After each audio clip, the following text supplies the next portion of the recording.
What's up, gamers?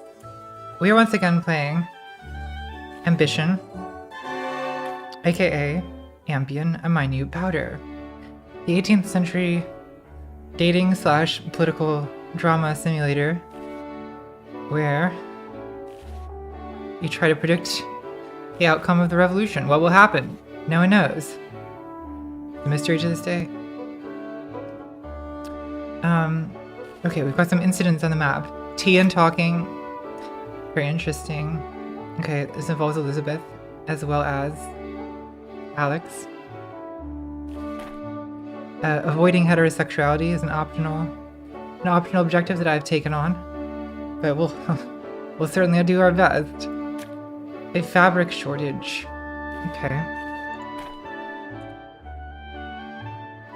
Can you guys hear the music?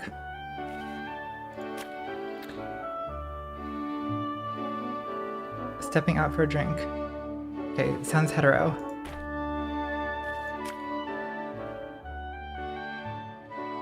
Abandoned studio.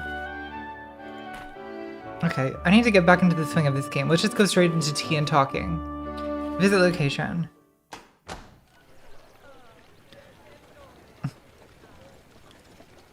Thanks, Four Eyes. You decide to spend the day in the square near the water fountain.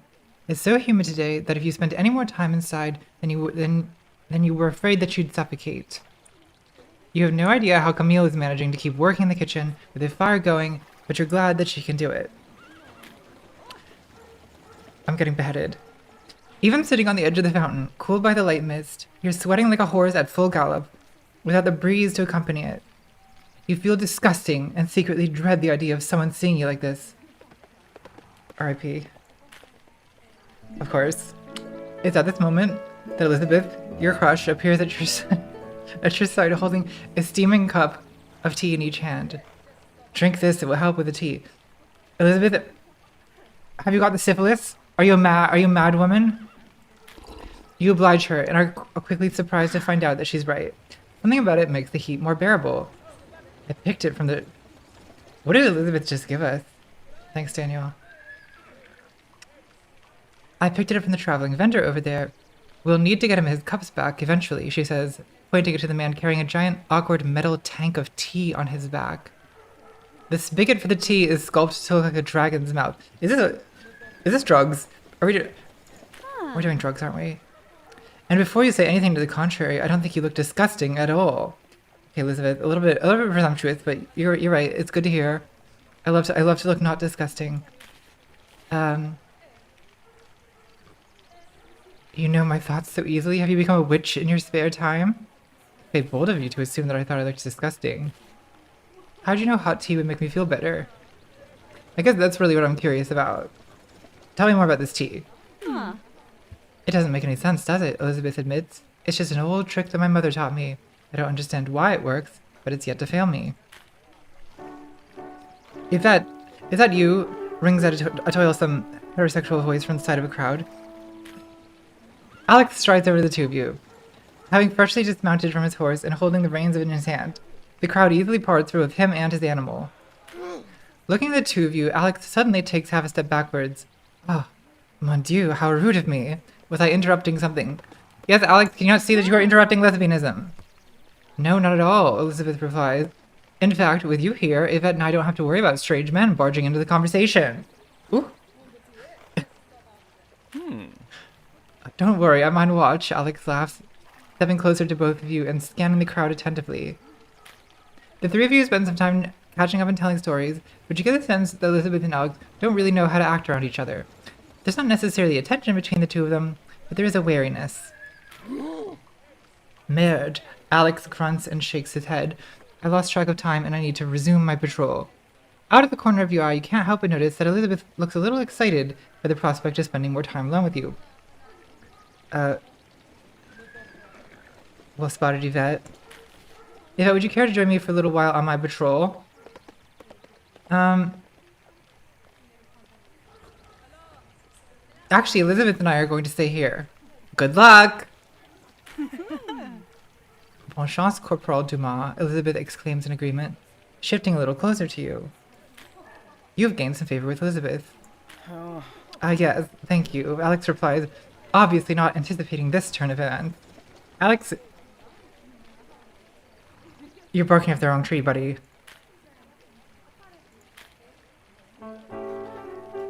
I suggest you expand the range of events that you're able to anticipate. With that, Alex mounts his horse and returns to his duties. Thanks, Abby. I'm so sorry. Well, it's a very Catholic school period of world history, you know?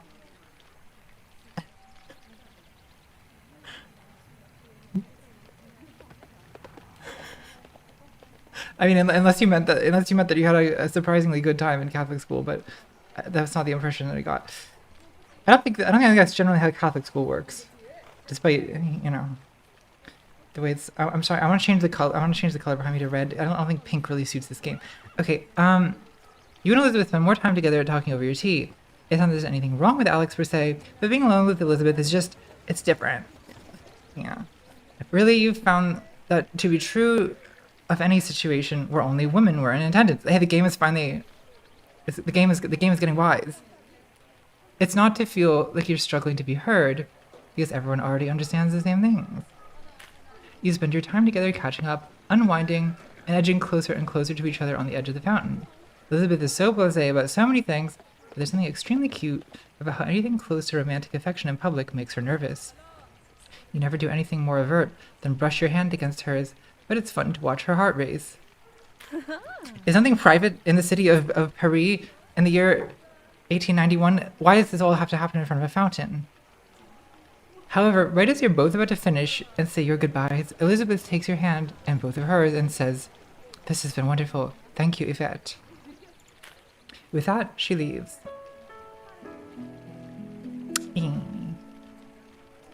Great music. Today feels like it was a good use of your time. Agreed. 5-1.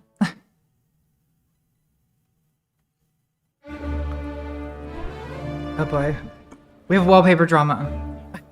A week ago, a wallpaper manufacturer named Jean-Baptiste Réveillon made a speech demanding bread prices to be lowered to something workers could afford. However, this speech was misinterpreted as a plan to control the wages of workers. Last night, a protest at his factory resolved peacefully. Today, however, it's different. Yesterday's crowds returned today. They were fewer in number but greater in anger. However, the watchmen, I don't know how to say this word, Gay Royale, quite a guess, were tipped off by a former participant from yesterday's protests. Aware of the new crowd's violent intent, they wasted no time in cracking down on individual groups before they could coalesce into a single mass. A mob of angry citizens grows in power and bravery with every additional person. Once large enough, they can become as powerful as a tidal wave. Small groups, however, can be brushed aside as easily as the rain. Crowd control tips. The factories were left unharmed.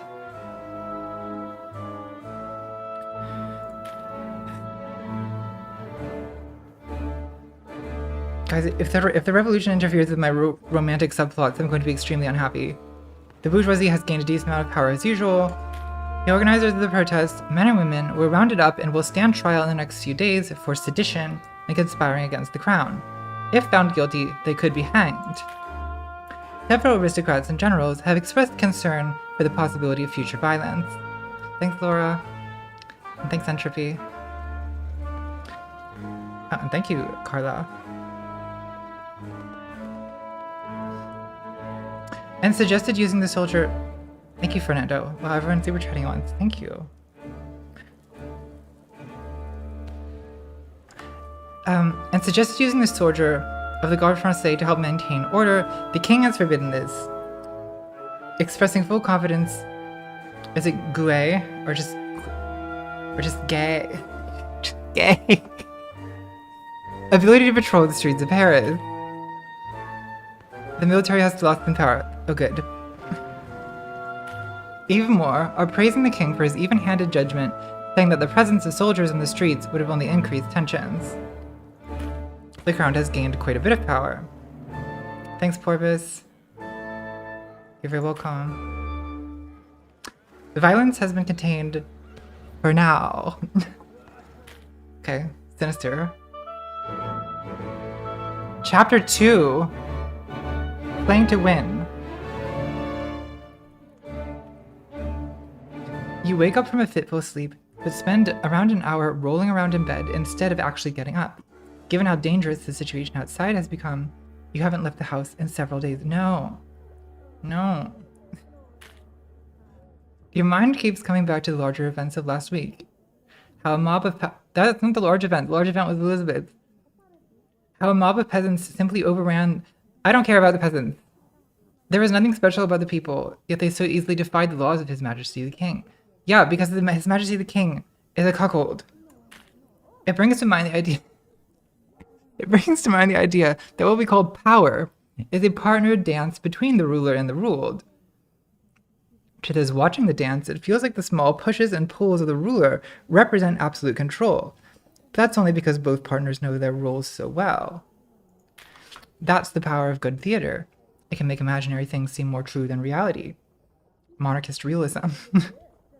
However, the truth is that a single misstep by either partner could cause the entire dance to break down. Thank you, Abby. Yeah, that sounds... I mean, I think many a gay teen has been punitively sent to single-sex educational... somewhat sweetly ironically. Thank you, Janina. A single misstep can cause the rule to remember that they aren't actually powerless at all. As the people... This is a lot of political theorizing. As the people remember... Who's doing this theorizing? Is this the narrator or is this Yvette's? I guess it's Yvette's journal. Yvette is doing political theorizing. As the people remember how much power they truly possess, Paris will become more and more dangerous. Your actions may now have more powerful consequences for good or for ill. Okay, it's a more advanced mode. The world has become less forgiving. What an update. The next stages of certain romance stories are now unlocked. Okay, well that's... Why did you lead with that? You're roused from these thoughts by the sound of Camille knocking on your door. Madam, I just got this letter for you, she announces as she enters your chambers, holding up the message in question. Taking the letter from Camille, you immediately recognize the wax seal. That shining purple is definitely Elizabeth's. You open it to find that her messy handwriting is shakier than usual. Chère Yvette, I'm writing this to you because I'm scared and I don't know who I can trust. I have reason to believe that someone has tried to poison me. I don't know what to do as I'm focusing my efforts on not panicking. Please come visit me as soon as you can. Bisous, Elizabeth. Did Alex try to poison her? Bitch, we're gonna have to poison Alex. I didn't want to resort to this, but if we've been left no option. You know, we may as well find and poison Armand too, just to be safe. That's certainly not what you expected to read this morning. Camille, did you poison my lover? Camille, I will... God damn it, Camille. Assisting Elizabeth is now available for you to visit on the Paris map. Thankfully, you already know where they live because of the letters you've exchanged with them in the past. Is Elizabeth they, them? If you wanted to, you could go check in on them today. Camille, you're a creep. Professor Isabella Evero requests the attendance of Yvette Decaux to their salon on 19 May 1789. This festive party is sure to be the very height of generous amusement. Okay, this is a revolutionary event.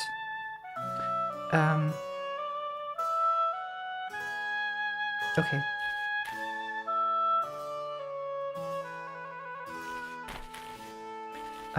Oh, there's a military ball tonight. Why did I agree to that?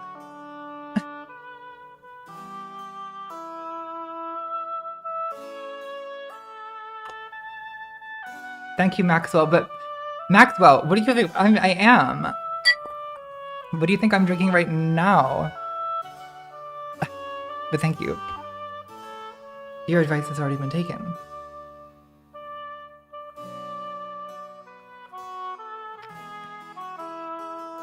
Thank you, Ludwig. Okay, I guess we go to the party, yeah? Wait, we decide what to wear. Oh, right, I don't have any revolutionary outfits, because... Why would I want to have revolutionary outfits? This has no novelty. Wait, this is military, not... Not revolution, just kidding. Oh wait, we're supposed to save Elizabeth. Yeah, that's a good point. Sorry, it just like didn't occur to me for a second that it didn't occur to me that not going to the party was an option. But yeah, I should absolutely do that. I should absolutely report everything to liberals. Yeah, I should go to the revolutionary event. I should report it to liberals. I should go to the crown events. I should report it to liberals. Music is loud. Okay, you guys are always complaining music is too quiet. Turn it down. I mean, it's loud for me, but it's usually loud.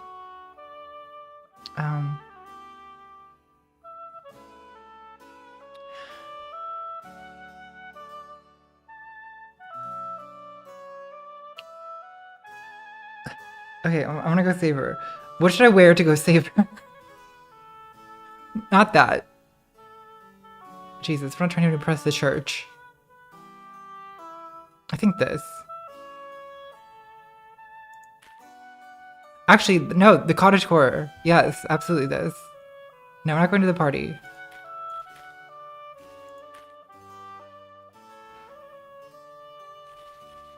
Wait, how do I not go to the party?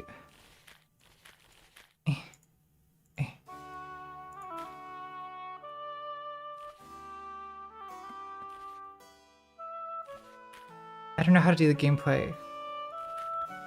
Okay, I don't think you actually can not go to the party.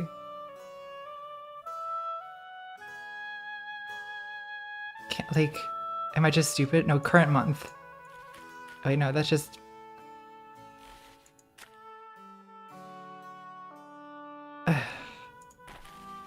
I really don't want to go to a military party right now. You know?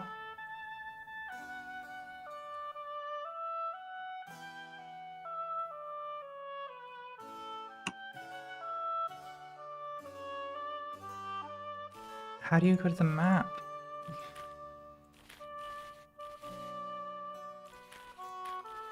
Cause I don't think you can. I think you have to go to the party.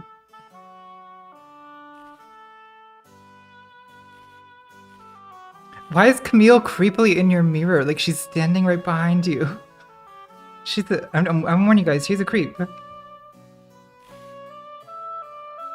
She's absolutely a creep.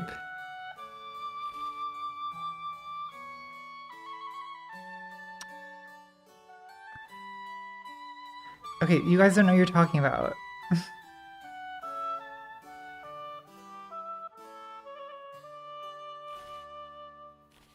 Okay, fine. I have to go to the...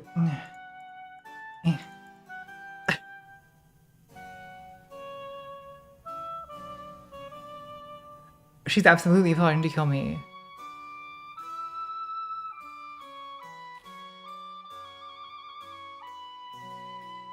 Okay, Elizabeth, I'm sorry. I'm saving you tomorrow. I have to go to a fucking... Because I have a fucking revolutionary party tomorrow. Can I unaccept?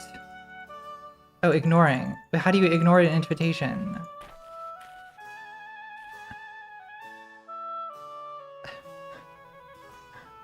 I don't know how to play this. Okay, what if I don't go?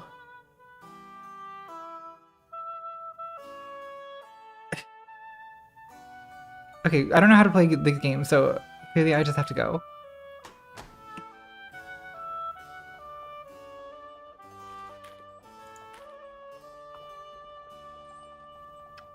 Yeah, you can only ignore it when you get it. Okay.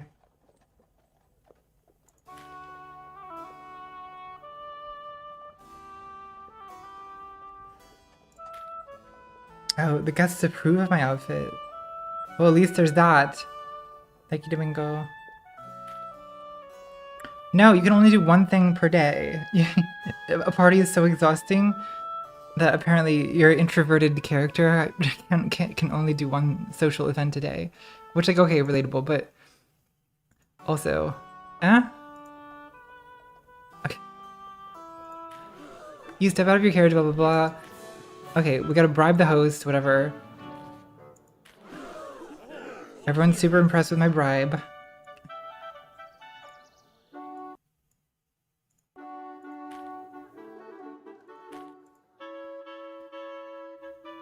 Let's just get this over with.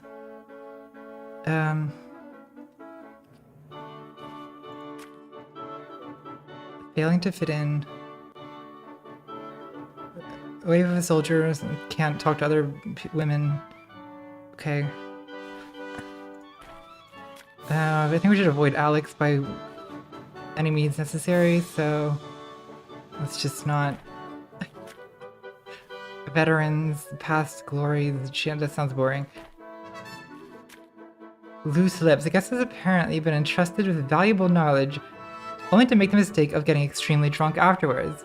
A single chambermaid has been told to watch over him, but you've never been one to let such a party obstacle get in your way. I mean, that does sound like the most interesting, but I think this one had more expensive gossip. Yes. We want shocking or outrageous. That's what we aim for around here. As you stroll through the space between the tents, taking in the sun, you see a woman sitting alone and angrily sighing to herself. You decide to approach her after she shifts listlessly in her seat for the 5th time. Dieu merci. I was starting to think I'd become invisible, she says to herself when she notices you. Sacre bleu. Why do they these people speak French ejaculations and then switch into English? You're Yvette Decaux, aren't you? She grasps as she looks you in the eye for the first time. It's almost unnerving how recognizable you've become. Yes, well, I'm kind of a big deal. Well, at least you understand how it feels to be out of place, she sighs. Okay. So you're gonna be an asshole about this, hmm? My husband is a soldier who was recently transferred to Paris. I followed him, of course, but now it means I'm in a city where I don't know anyone. I've met the other military wives, but they already know each other, and my every attempt at pleasantries is rebuffed. That sounds really hard. She looks down at the table and starts to shake. I'm just sick of this. I'm sick of parties where everyone only wants to talk about the army. I'm sick of haughty women who find every excuse to disregard me. I'm sick of other women acting like they're better than me because their husband outranks my husband. Yeah, you need to get out of the military, lady. Let's run away. Okay. What exactly do you hear when they ignore you? Yeah, or let's get some gossip out of this. Which I, quite frankly, do not feel like sharing with you. Okay, why am I talking to you then? Great.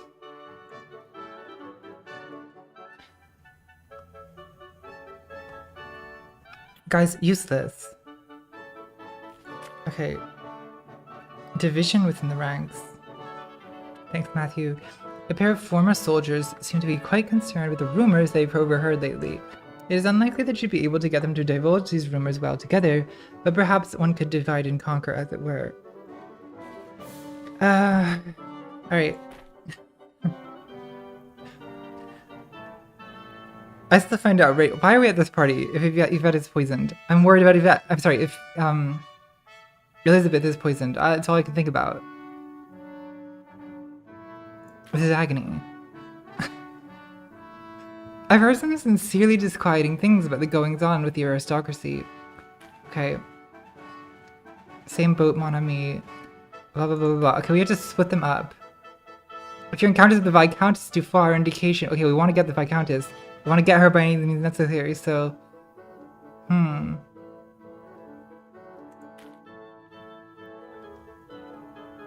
Okay. I don't need to be condescended to. I don't need to be patronized.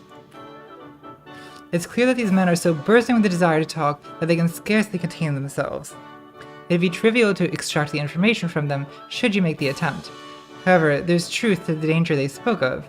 If you take these secrets, members of either the Crown or Revolution will surely know. In fact, we should disperse now. There is no such thing as too much caution when it comes to reserving one's honor. Okay.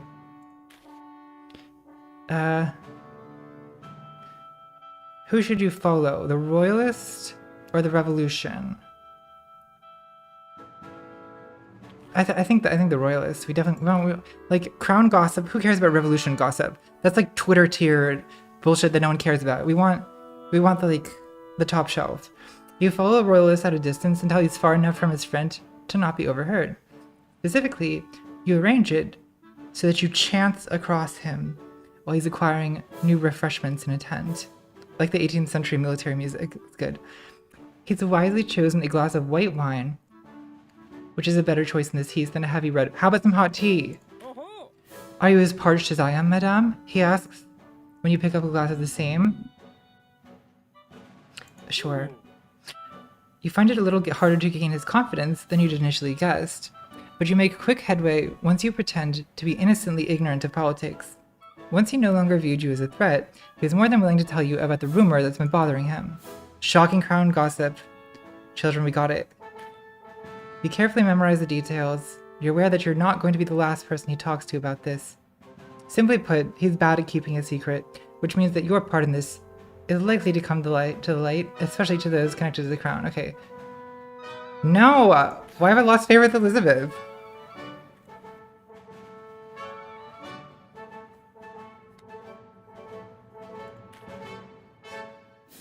Probably because I'm ignoring her poisoning. I don't want to ignore her poisoning. But I have to. Okay. And I have to go to the next one too. Let me save my poisoned lover. God damn it. Yesterday, with great fanfare, the estate's general— oh boy. Here we go. The great meeting is the result of His Majesty the King calling together all 3 estates of France to debate and vote upon how the various crises ravaging the country shall be resolved. Well, that's your first problem, Louis. You're supposed to be the king. You don't ask the people what they want. You don't ask the people what they want. You tell the people what they want. This will not end well for you. These incompetents. The first estate, the church, sent clergymen from all over France. Yeah. So we know what this means. Second estate, the nobility, strutted down the streets in unison, etc., etc., etc. The third estate, representing over 9/10 of France's population, marched in stern and quiet rows, dressed in blacks, browns, and sober colors. They represent normies. In fact, His Majesty has even seen fit to break from tradition to grant the third estate double representation. You're just inviting a revolution into your home. You do realize this. They were granted a double representation. They haven't been granted a doubled amount of votes. The third estate can still only cast as many votes as either the first or the second estate. This means their double representation is purely symbolic. Needless to say, this has made many people extremely unhappy. That's what I'm saying, Louis. You give them an inch, they take a mile. What in the devil? Okay, you reread the article carefully. One of the men described in the article sounds extremely familiar. Long brown hair, young and tall, representing the nobility of the second estate, but is elected to merely wear a fine blue coat for the opening ceremonies without other adornments. The article writer singled out his casual attire as disrespectful. That's Armand, you're absolutely certain of it. Thanks, friend. Without any illustrations to speak of, you're forced to carefully reread the short passage over and over again. I don't care if it's Armand. I don't care about Armand. No one cares. Okay, when is this? The 10th? Well, what day is today? No, I can't be doing any more events because I have to tend to my poisoned wife. God damn it, I can't decline this party though. That's so annoying. Okay, well, let's at least find something better to wear. It's a revolutionary party. Okay, well, the revolution doesn't like any of my outfits. I guess I'll just wear this peasant clothes. I'm also exhausted. Can I just not go? Okay, I guess we've learned a lesson, which is never go to parties.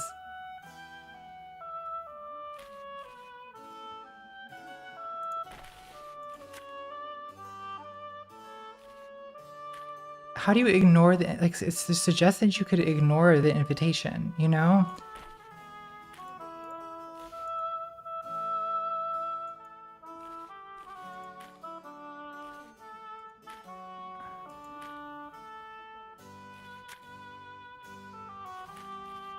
Ignore. Okay, whatever. I'll just go exhausted and like... I guess you have no choice. I don't even want to know my preparation. Let's just avoid doing anything risky and see if we can make it through this.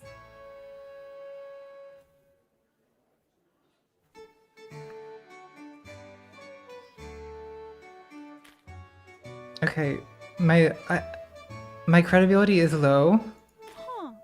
Okay, well, I may as well give them wine.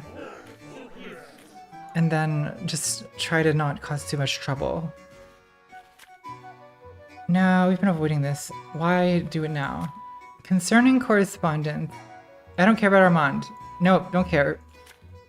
Some simple advice. In the vestibule, you hear some strange noises emanating from a coat closet. Okay, let's do that.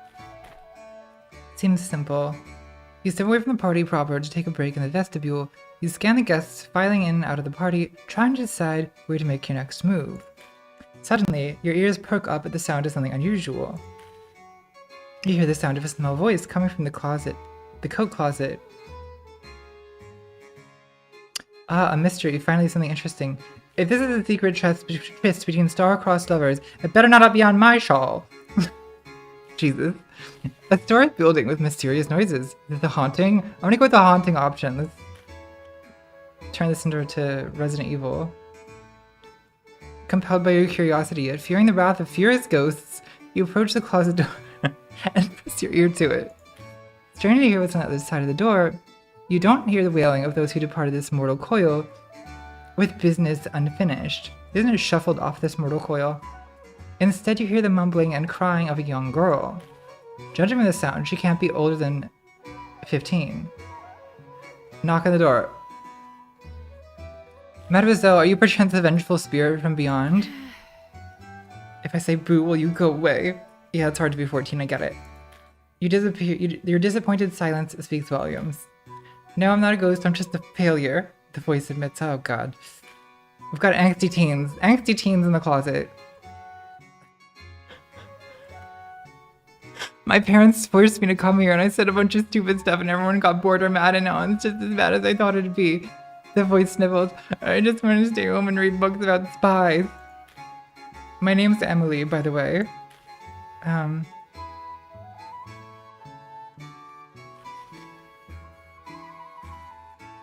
Mademoiselle, open up. I refuse to converse through a door.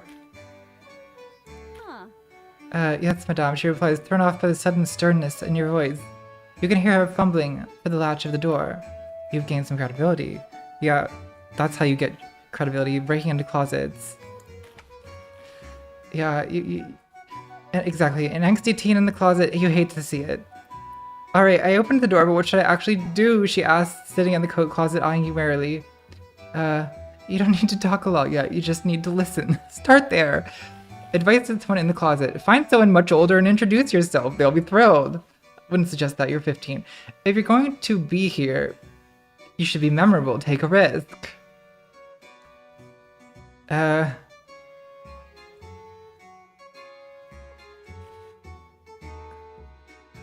don't know, what do we think? I'm saying, well, this is one that requires that we have credibility. Let's take the risk. Find someone much older. Go crazy. Make mistakes. She looks at you warily, but you can tell that getting her to open the door has made this easier than it would have been before. Really? Someone actually wants to talk to me? That could be good. You've gained a little credibility. Slowly the closet door opens all the way. Alright, here I am. Time to do party stuff, she says, dabbing away the last traces of tears from her face. It takes a few minutes, but she finally starts to look composed.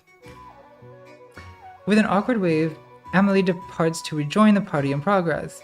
You see a little bit of yourself in her, and you're not sure if that's a good thing. Yes.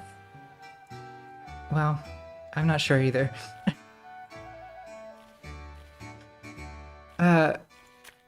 Feigned acquaintance. Someone is absolutely bursting at the seams with the desire to discuss something concerning the host, but only with those who know the host well. Okay. I don't care. That's cheap gossip. Loose lips. A guest has apparently been entrusted with valuable knowledge only to make the mistake of getting extremely drunk afterwards. There's a lot of that going around. A single chambermaid has been told to watch over him. Didn't we do this already?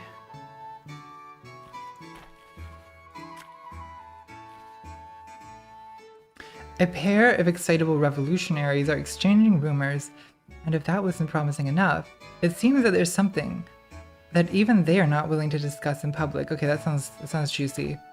Do it. Definitely, it's 100% Antifa rumors. Thanks, Abby. Because Abby, we're actually just watching a document. You're watching a documentary about your adolescence. I'm so sorry. That must be super fucking hard. You find yourself chatting with an interesting pair of revolutionaries at the party. Like most guests at these functions, they're energetic and excited, almost to a fault. In fact, yeah, the revolutionaries, they need to calm down a little bit. Just a little bit. Collecting gossip from them has been exceptionally easy. More often than not, the hardest part has been keeping up with the conversation itself. You've gained a piece of cheap revolution gossip.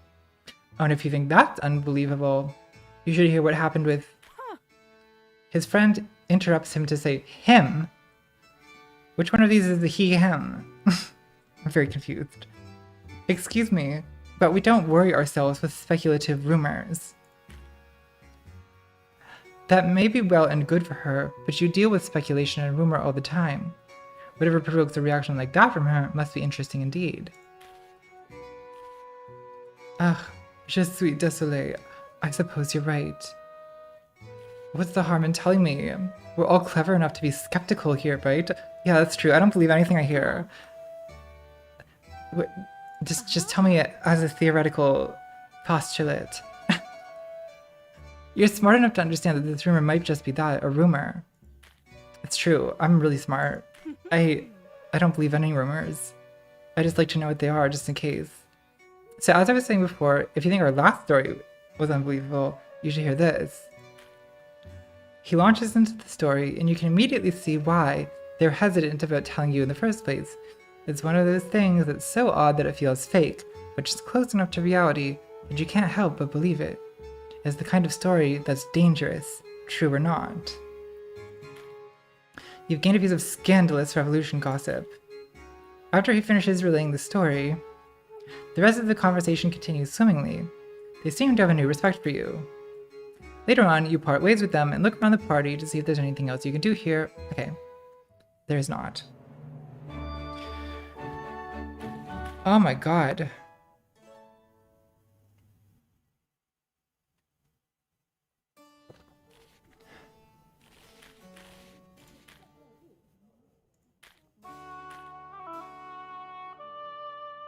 Okay, so can we finally go and save Elizabeth from the poisoning? No.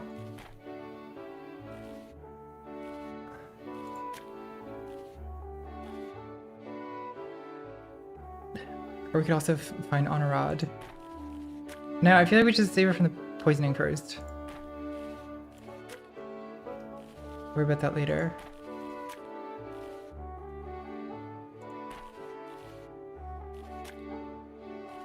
Ugh.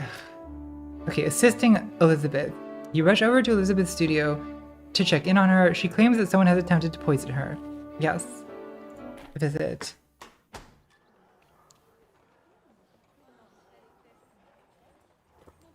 You start hurrying over to Elizabeth's house. If someone actually tried to poison her, then this can't possibly wait. Yeah. It doesn't take long to reach Elizabeth's house, given your quickened pace. There's no immediate answer when you knock on the door. All you hear is a panicked yelp, and the sound of furniture scraping around on the other side of the door. Who is it? Asked Elizabeth's muffled voice from the other side of the door. Elizabeth, it's me, Yvette. I heard you're in trouble, and I'm here to help 2 days later. I came as soon as I felt like it. Thanks, Austin. I'm concerned that Elizabeth cats have eaten her. It's a serious worry. You hear a sigh of relief from the other side of the door, and her voice sounds more steady when she says, Dieu merci. You have no idea how glad I am to hear your voice. You've gained some favor with Elizabeth. Oh, good. After a moment, the door opens and you step inside Elizabeth's studio. When your eyes adjust to the dim light, you see that she's standing there, looking a touch pale. I'm so happy to see you. Where do I even begin? I guess I should start with the most important parts. Someone tried to poison me. I lived. And now I'm terrified to the point of madness. Come stay with me, Ulu. It was late at night, and I was planning on spending a few more hours drawing some light and shadow studies, so I decided to take myself some coffee. To make myself some coffee. Inspiration comes and goes, so I wanted to seize it while I could. However, after I took my first big sip, I noticed it just smelled wrong.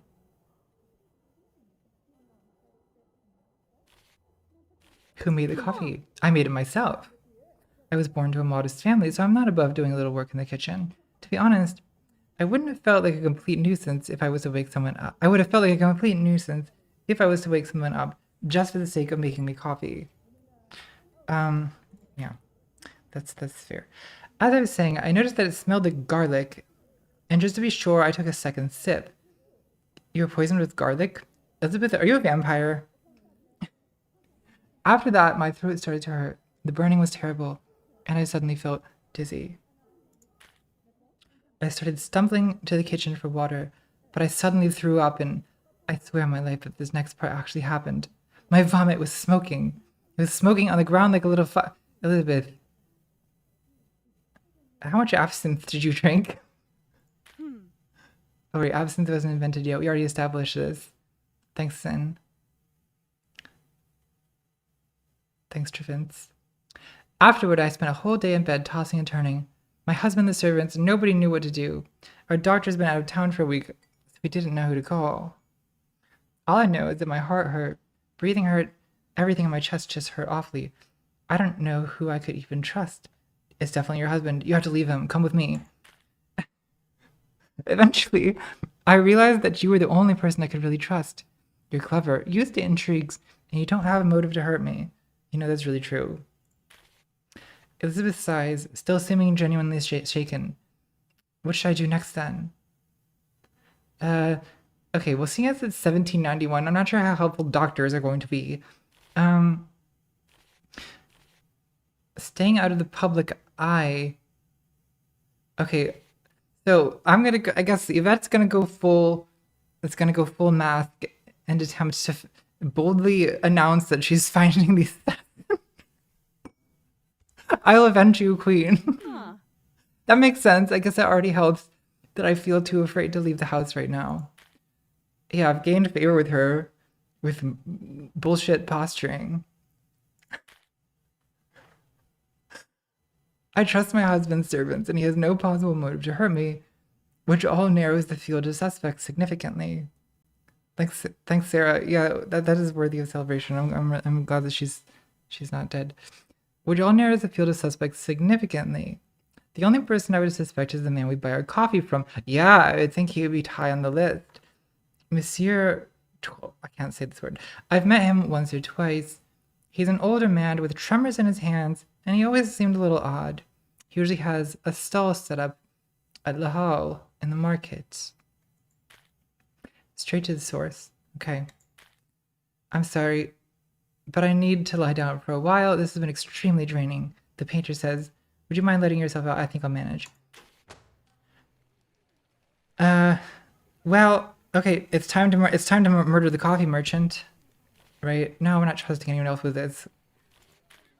You spend your entire walk home considering every angle of this case. How could a simple coffee merchant become an assassin? What would he even have to gain? The thoughts to occupy you for the rest of the evening. What do you mean rest of the evening? Why are we not killing him immediately?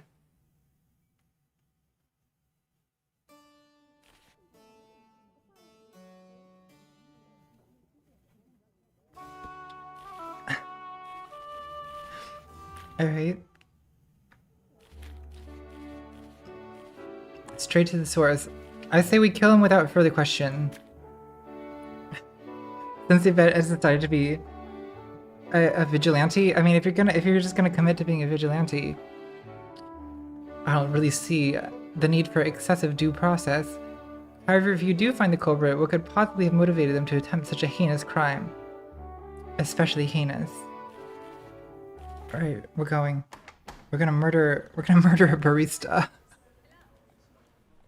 The morning set off towards the hall in the city center. It's easy to find, as all you have to do is walk towards the massive rotunda of Hall Oblay. The entire market exists in the massive building's shadow. Your mission for the day is to find the villainous coffee merchant who tried to kill Elizabeth. Though you must admit that the circumstances feel so strange. What can motivate this stranger to target Elizabeth? Are they working for someone else? Okay. I need to borrow one of Honorad's strange devices. We'll get the information out of this barista. Don't you worry. You arrive at the market to find the entire place to be equal parts cramped, crowded, and thriving, which makes sense for the largest fresh food market in the entire city. Even with France's dwindling supplies of grain and the okay. At the end of the day, nobody can walk away from the need to eat. An empty purse is an empty belly, and an empty belly is death. Quite. The size of the market itself works to your disadvantage, as your quarry isn't a single coffee merchant. And his only defining features are that he's a strange older man who seems to suffer from tremors, perhaps from overindulgence in his own product. Yeah, sounds right to me. I'll simply ask after a coffee merchant and work from there. Inquire about an. Okay, let's do the. I guess let's simply ask for a coffee merchant. Oh wait, Honorad. That's true. Honorad could have done this. I didn't even think of that. And then she absolutely would poison someone.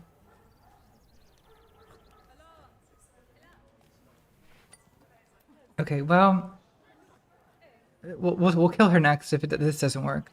You quickly realize that your line of inquiry was overly broad, as it yields far too many results. Okay, that's unfortunate. No, I've lost credibility. Okay. Let's just go wild card and say we're looking for a poisoner.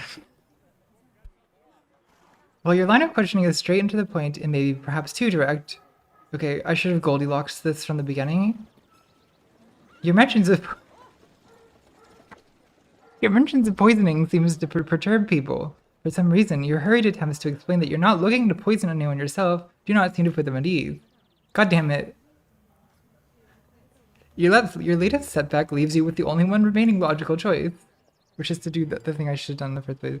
Okay, yeah, it's definitely Aqua Tofana. No question. But that line of questioning begins to prove fruitful. You find yourself bouncing from place to place as you chase down your quarry. Apparently his market stall changes its position with an unusual frequency. When you finally reach a distant corner of the market, you catch the pungent scent of high-quality coffee. High Point Coffee. When you spy the lone man operating the stall, you feel rather certain that you're in the right place.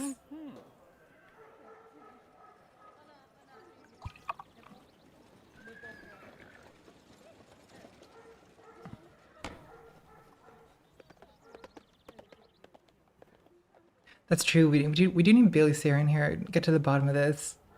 I mean, the whole thing is deeply suspicious.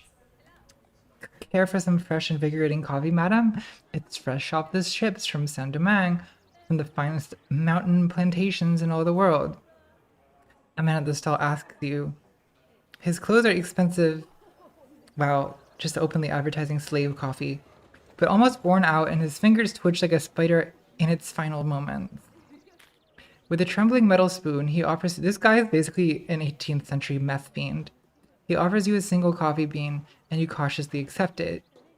You make a show of taking in the scent like a true connoisseur, but really, you're checking for the smell of garlic.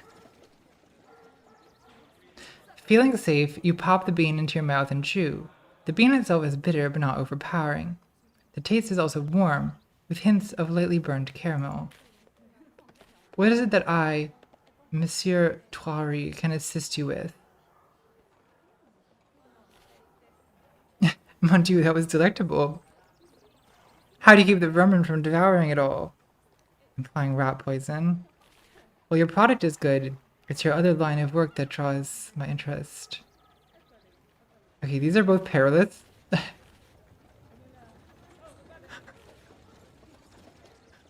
I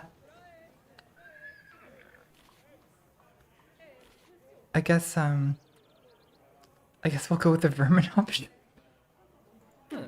The vermin. Well, yes, I make generous use of phosphorus. Because this phosphorus smell like garlic? Google it. It's also quite good at ridding myself of other pests that should be destroyed. He replied with a smile and a strangely glassy stare. Okay, kill him. Kill him now. That's basically an admission of guilt. Slowly, he starts to pack up his market stall. These are neither the words nor the manner of an innocent man. Of that you can be sure. Yeah, definitely get him. Madam, what are you really seeking here?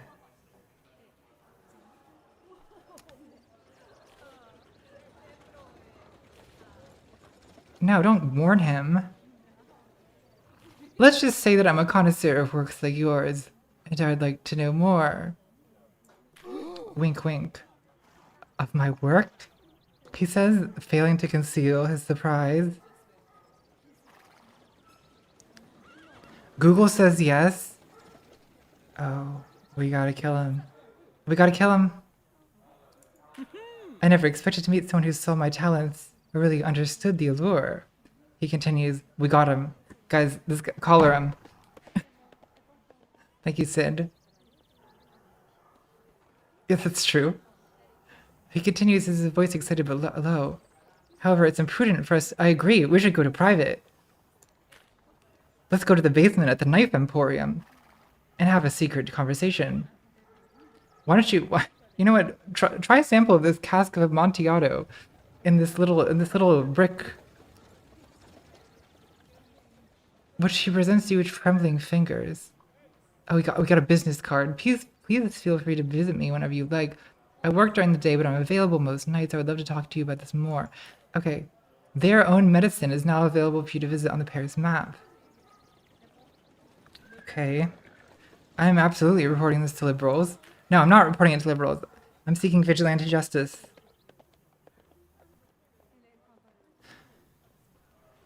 Because Yvette's decided to lean into the macho bravado of it all.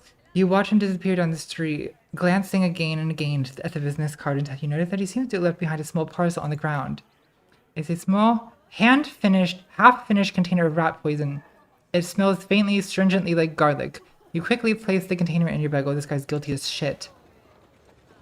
I think it's time to finish this.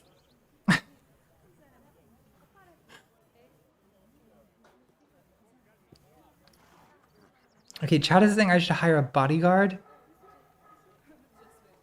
You walk home already considering what your approach will be when you visit Monsieur Thoiry. Will your approach be direct, purely practical, or perhaps something more poetic? Okay, how do you get a bodyguard? The chat is all saying bodyguard. I'm sorry, when is this for? Oh, 16th? Okay, that's like in a week. I'm kind of done with military things. Let's just decline. Thank you, Dave. Someone tell Murray and Dowd. Exactly. Okay, don't I need to, like, sleep? Because my exhaustion... How bad is my exhaustion?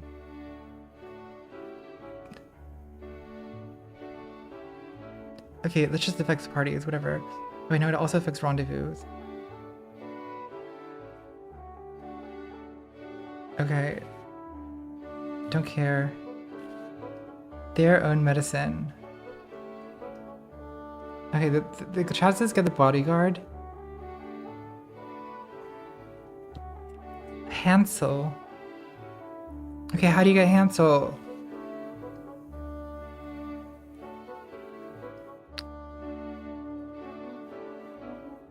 Okay, bodyguard.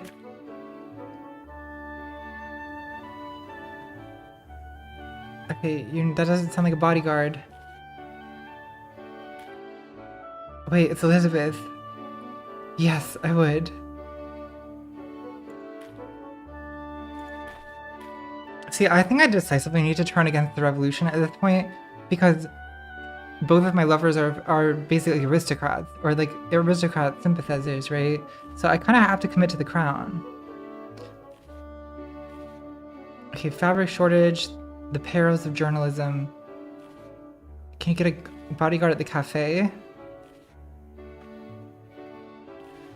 And then some people are saying sell gossip.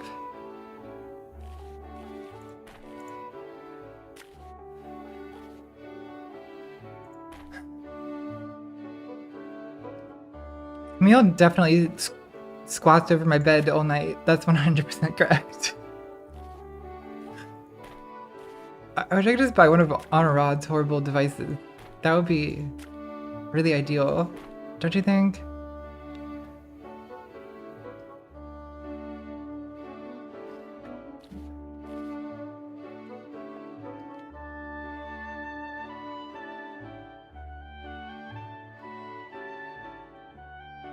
Okay, chat is all saying sell gossip. Okay, fine. I will do that. You enter Pierre's office to find it more disordered than usual, Pierre pacing frantically in the midst of all the chaos. He looks up at you and exclaims, Madame, thank God you've arrived. I've been keenly checking the winds of public opinion, and my finely honed journalistic senses tell me that our readership desperately cries out for stories concerning the military. Well, I think I've got some for you. Don't you worry about that. Fantastique. Oui. Okay. Well.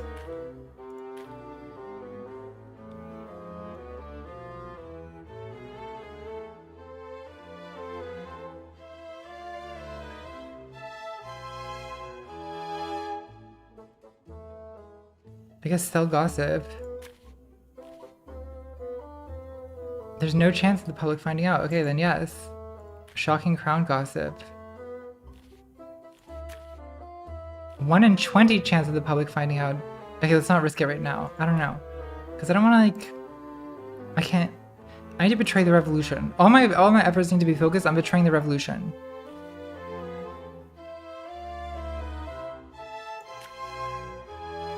Okay, whatever. Salacious trash art esteemed readers require. Okay. Okay, let's continue betraying the revolution. 1 in 10 chance. No. Well, actually, I don't know.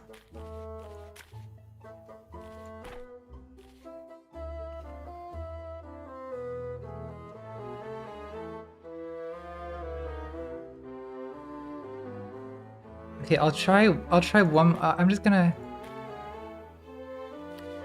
gamble one more time and then quit. Okay, whatever. Yeah, betraying the revolution's fine.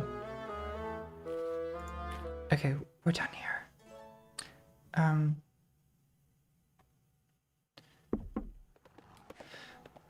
Good morning, madame.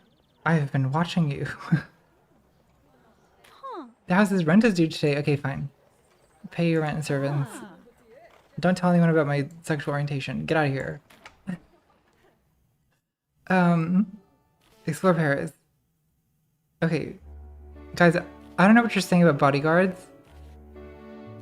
I really don't see any bodyguards.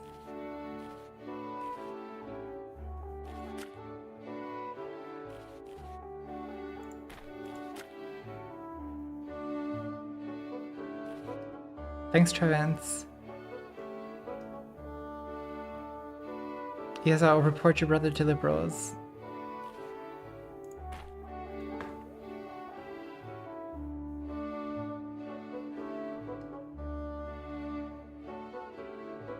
Okay.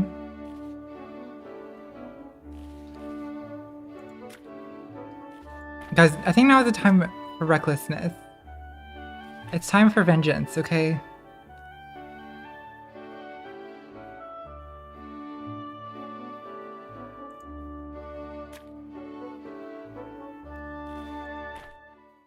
Guys, it's time for vengeance. It's time.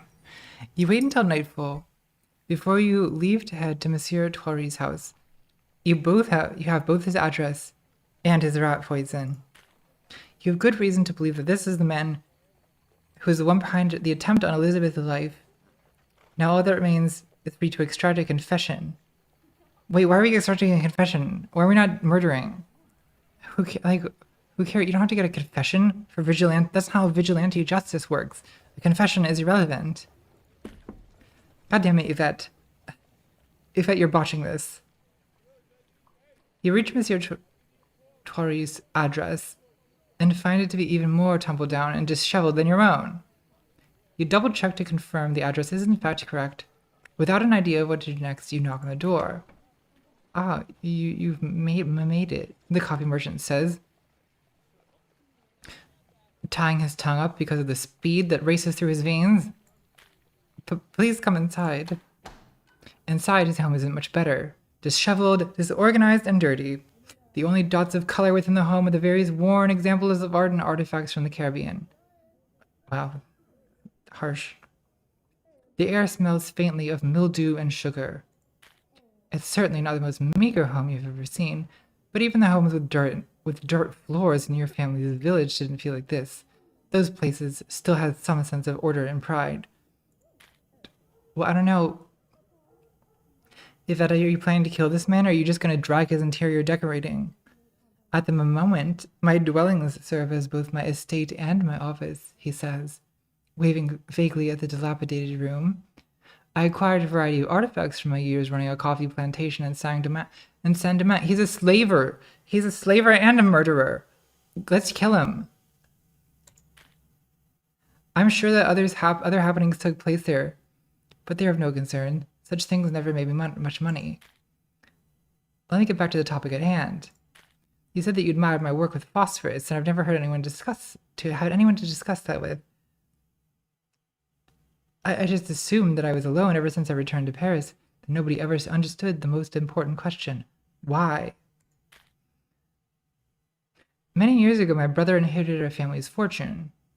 With only a modest parcel of coin, I went to Saint-Domingue, where I purchased a small coffee plantation. Soon it appeared I had a gift for such things, and I quickly became highly profitable and well respected. You see, it's really just a simple calculus, he continues with a fond smile. Bodies come in, and coffee comes out. All one has to do is determine the maximum amount of coffee one can extract with each body in a short period. The market will do the rest. Okay, Adam Smith. Someone told me that I should have been softer on the slaves, but I'd already purchased them. They were damned the moment they were placed on the ships, so what's the point? Anything else would simply be a waste of profit. Oh my god. How do we kill this guy? It's been said that power is intoxicating, and they were right, he chuckles wistfully. Every day was like being drunk on the finest wine. I held the power of life and death over hundreds to do with as I pleased, and everywhere I looked, I was lauded for it. If this guy doesn't die, I'm gonna be so mad. He also is definitely a serial killer. Anything that makes men rich must be moral. What else would you call riches but society's approval of your actions given physical form? Why else would we trust rich men? Oh, I realize that I have been a most dreadful host. Allow me to fetch us some refreshments before I go any further. Okay.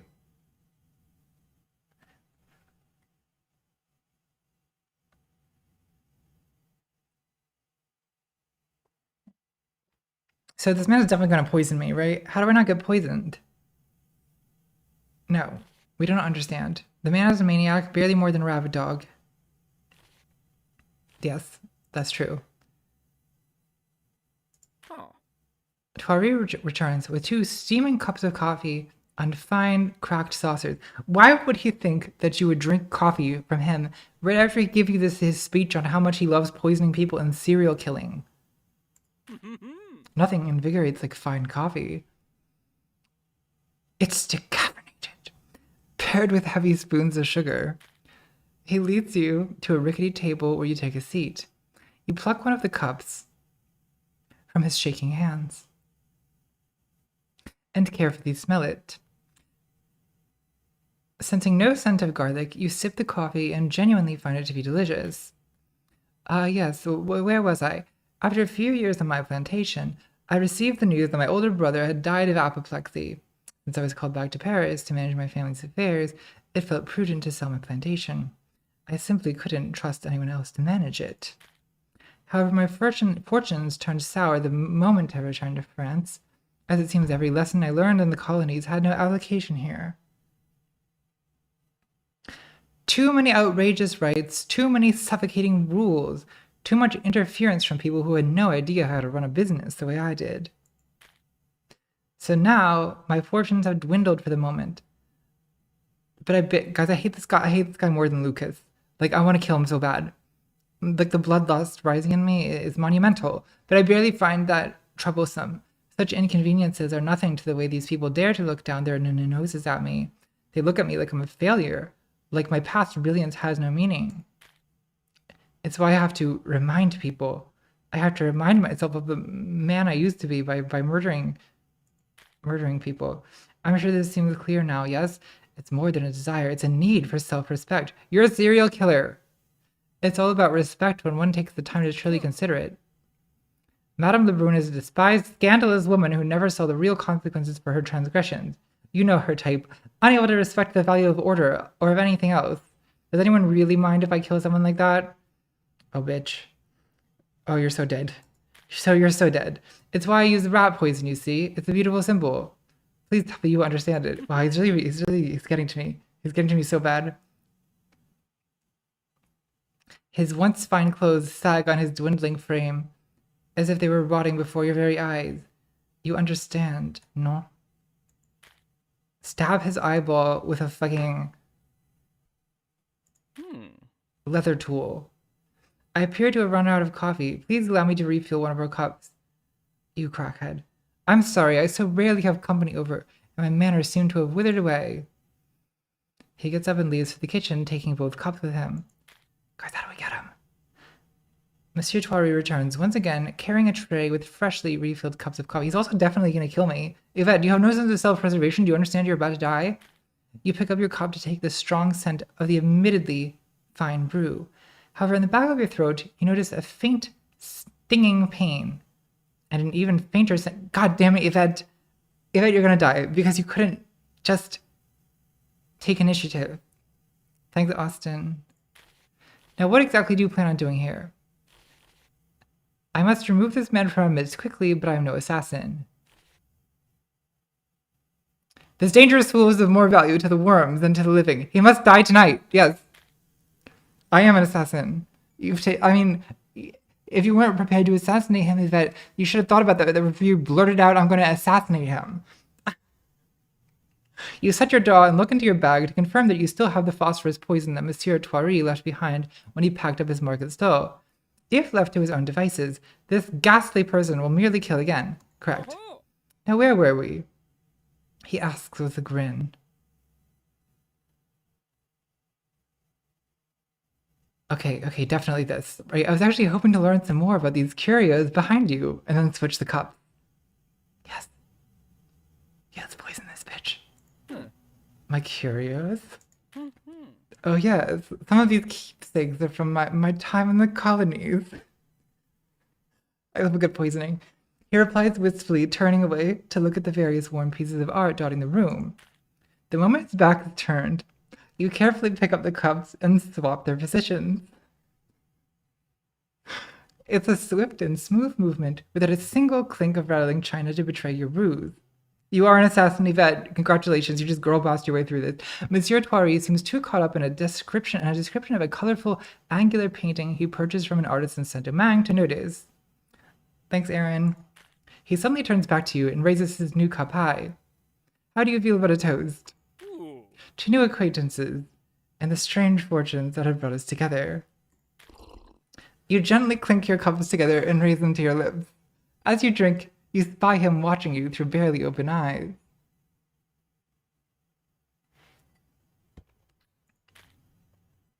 The life-threatening situation aside, you must admit that it's one of the best cups of coffee that you ever had in your life.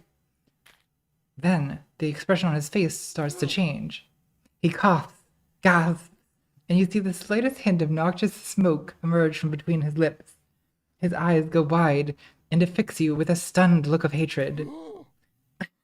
Monsieur Thoiry tries to mouth some words to you as he clutches desperately at his throat, but the sound never makes it past his lips. Slowly, he slumps to the floor and expires. That's it. It's over. Got him.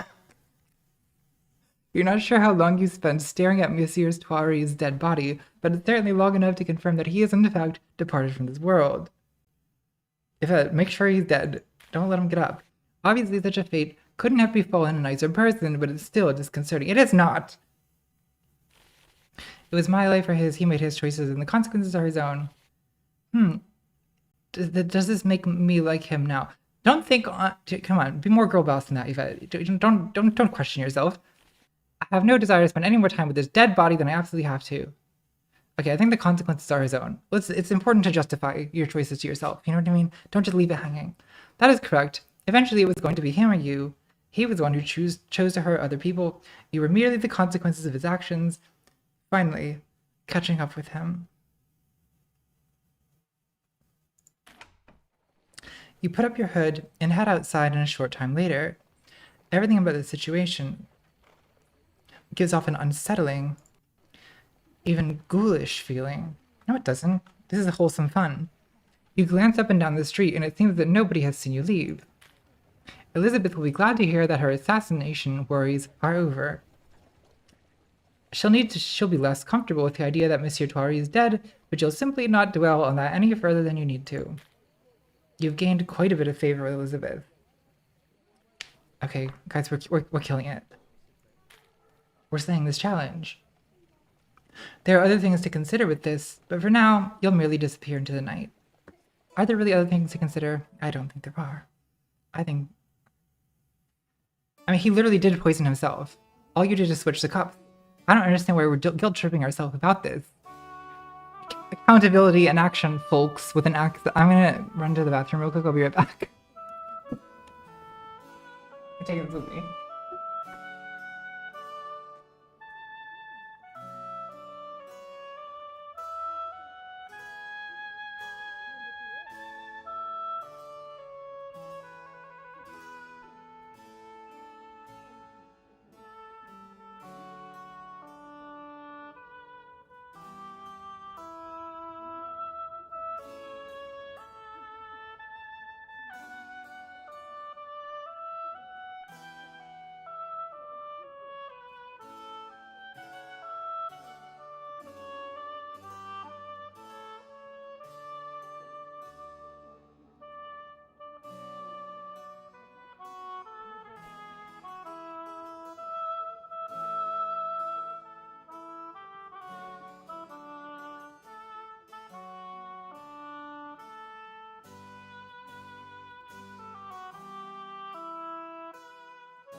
Okay, this stream has taken a very gaslight gatekeep girl boss. I mean, an extremely gatekeep direction. But I, for one, am entirely in favor of it. How are you? I don't understand anyone who questions the choices that we've made here. Clearly, the coach choices. Okay, we should probably sleep. I like to take a nice nap after a murder.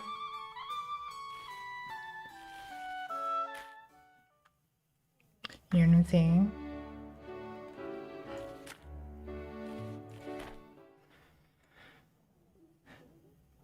It's also kind of generally good practice to like lay low for a little while after you've, you know.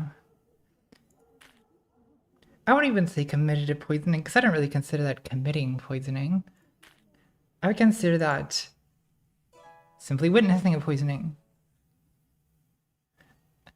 We both chose what glass to drink. He placed the poison into the glass. I didn't put poison into anything. Sleep the drama away, exactly. Okay, well, now we go to Elizabeth. Tell her assassin sleeps with the fishes. Probably no need to go into details about that. Elizabeth, where are you?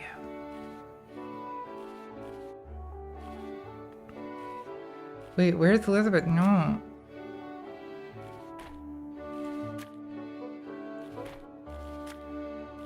Hire Hansel the bodyguard. Well, that would have been useful a while ago. I don't know, do I need a bodyguard? I guess maybe I do. I could go get some Honorad favor. Thank you, Kaz. Thank you very much.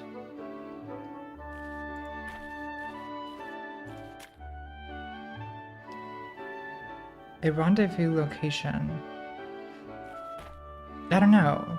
Okay, so I can't see Elizabeth. Okay, well, what do you guys think?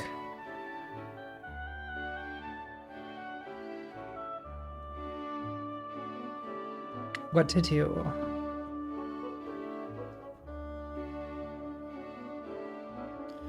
I witnessed a suicide. That's exactly what I did.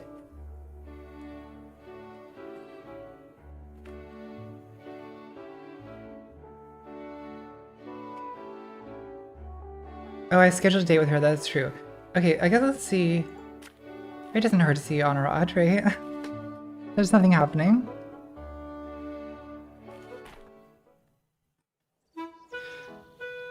During the course of your exploration of the city, you notice two familiar faces when you're walking through La Place Royale. Honorad and Pierre, what are they talking about? Journalism? She does not appear to be happy to see him. Well, I can't blame her. Then again, most people aren't happy to see him. Exactly. Huh. I've had quite enough. Stop walking around the issue and just tell me what you want. Madam, I assure you that I'm only interested in a deal that we both find mutually beneficial. In fact, let me begin by... Do not test me, you conniving worm. I will not hesitate to thrash you like you've never been before. Wow, she's pretty hot. Thanks, Brandon.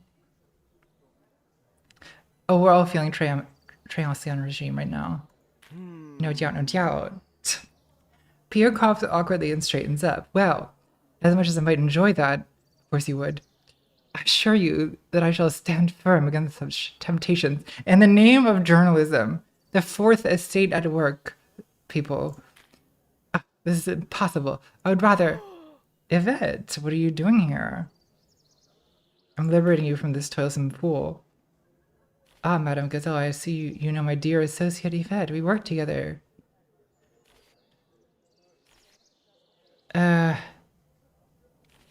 Okay. Let's do this in a way that entirely alienates Pierre and ingratiates us to Madame Gazelle. It's true I've been trying to sell some information. No. Pierre, you're not helping right now. Trust me, Pierre. Madame Gazelle is not the sort of woman you should be trifling with. I guess that's a little risky, but let's try it. Little Yvette. Oh gosh, she calls me Little Yvette. is absolutely correct, Monsieur Renaudot. I would recommend choosing your words carefully with me, she says, while gesturing to her silent footman Renee, who begins to fetch her carriage. You've gained a little favor with Madame Gazelle. You would admonish me in front of a potential client? I shall not forget such a betrayal until business demands otherwise. Yeah, you have no principles, Pierre. Let's not pretend. Oh, I've lost a little credibility. I have reached the end of my patience, Madame Gazelle snaps. Both of you in my carriage right now, oh god. She's getting extremely dommy mommy. Inside Madame Gazelle's lushly appointed vehicle, she seems much more composed. Now that we're no longer discussing my personal affairs in the middle of the street, what exactly is going on here? This particular information concerns your late husband, Charles Gazelle, and the fortune he left you upon his passing. Yes, the deceased husband.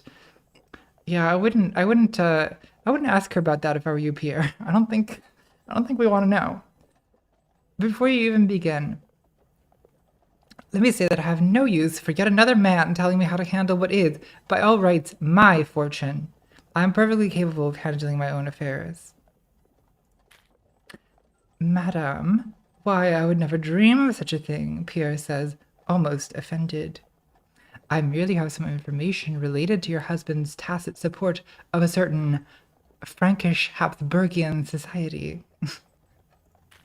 This enlightening information isn't free, of course. Is this a great opportunity?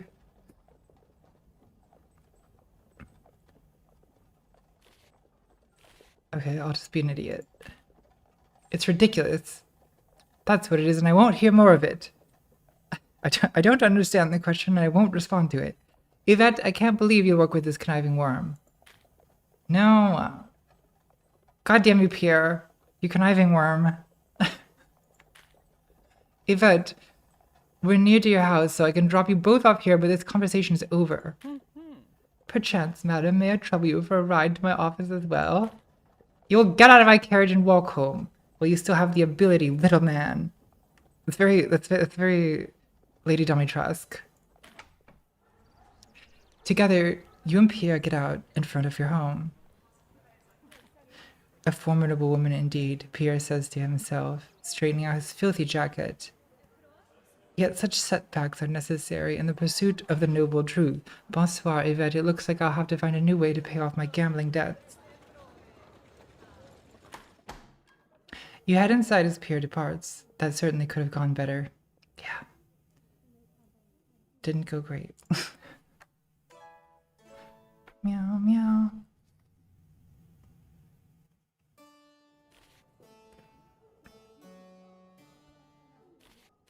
It's Elizabeth date day. Okay, what do you think? Okay, let's choose.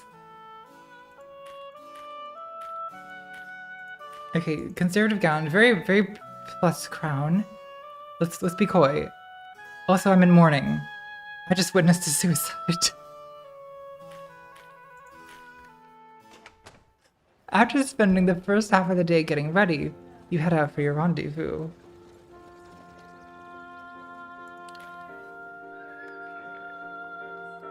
You're neither well rested nor exhausted. Nothing is holding you back from being your most engaging self. It's similar to the Mozart, you know the Mozart. It's your first time visiting the peaceful Jardin des Plantes. Couples strolling the paths share both furtive glances and nods of respect as they put forth their best efforts to see and to be seen. Okay. A few minutes late, Elizabeth arrives, typical artist. After taking a moment to carefully look around, she approaches you. You look absolutely stunning, she gushes, as she looks you over, and you notice her empty hand, idly sketching you in the air, very portrait of lady. You've gained a staggering amount of favor. Ugh, staggering. With Elizabeth. Looking away from you, I've never gained a staggering amount of favor with anyone before. She surveys your location. Elizabeth looks around at the Jardin des Plantes and smiled. Ah, Yvette, this is absolutely lovely. I could use a little relaxation. Okay, more favor, ever more favor. The two of you stroll together, walking as close as the laws of society will allow, without suspicion. Occasionally, you start to furtively point and giggle together at particular couples. Some of them are just silly and foolish, but others will make for great inspiration for her work later. Ah yes, laughing at the hets, one of my favorite activities. A few hours later, you realize that it's starting to get late, and the two of you depart together. After your rendezvous, Elizabeth offers to walk you home. The streets are empty, so you walk down to the center of the road, arm in arm, while you can distantly hear the sound of the city's clamor from the other streets. You feel like the only people in the world. She glances at you and opens her mouth to speak, but stops and looks away.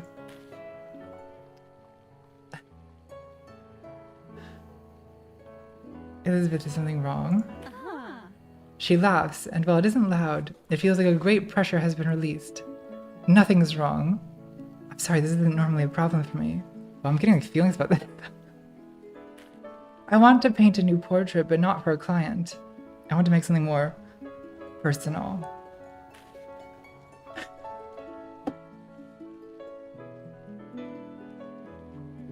Yvette, I'm gonna paint you like one of my French girls. Literally. Like this game, like they were like building up the yearning and like building up the like the genuine like romantic tension, and then just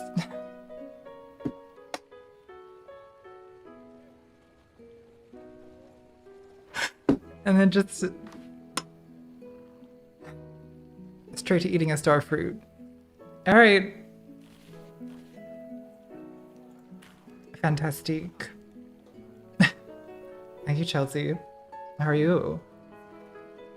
I'm being painted. You've gained a little favor with Elizabeth. Thanks, Laura.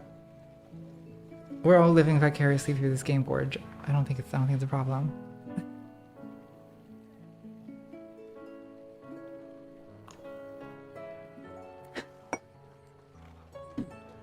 I just saw someone in the chat say, "This is the most I've felt in months." It's been a tough couple years. It'll take a few sittings, but you can come by my studio whenever you like. Yeah, as long as it takes, Elizabeth. The first sitting is now available to visit the Paris map. I love that that's her opening. It's literally just, I want to paint you like one of my French girls. I think we'll both find it very... She flashes you a smile that was intended to be mischievous, but perhaps signals something else. The two of you walk together for a while longer, but your mind is swimming with the possibilities of what you just agreed to. You get home and pace around your room, feeling a combination of nervousness, excitement, and exhaustion. This is amazing. You gotta characterize. You gotta. Before you go to bed, I mean, nothing gets you heated up like having murdered an assassin. You know what I'm saying?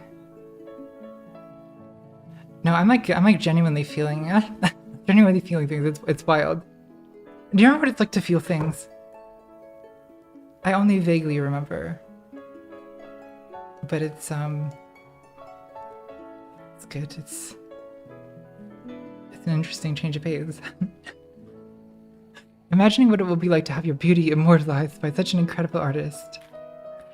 The painting sessions can't come soon enough.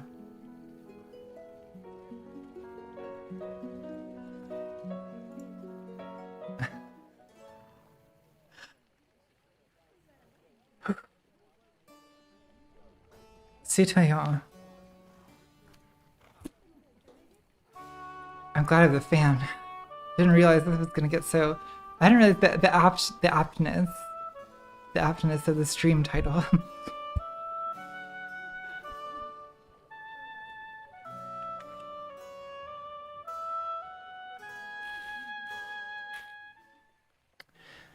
Okay. the first sitting. I don't think there's really anything else. The problem just completely. I'm just completely completely ignoring all the political goings on.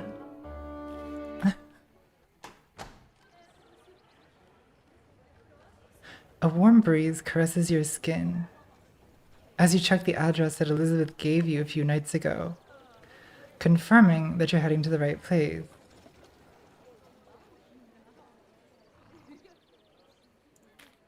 Every time you pass a stranger on the street, you expect them to know, somehow. To know that you're on your way to a beautiful, fascinating woman studio so that she can paint a nude portrait of you for her private collection. You feel nervous. You feel anticipation. You glance back down at the paper, then at the number on the house. You're here. The studio feels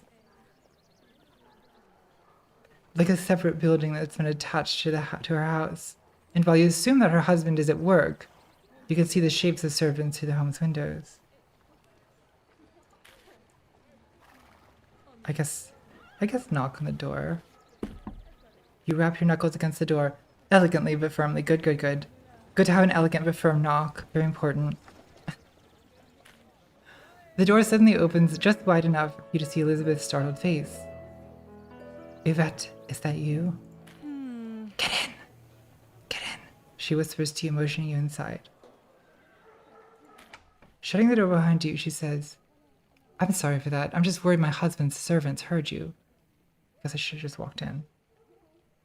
It is basic. I mean, it literally is Portrait of a Lady on Fire, right? Like, Portrait of a Lady on Fire wasn't it in part inspired by Madame Lebrun, aka Elizabeth? Taking a moment to compose herself, she smiled. I'm really glad you've decided to do this. You've gained a little favor with Elizabeth.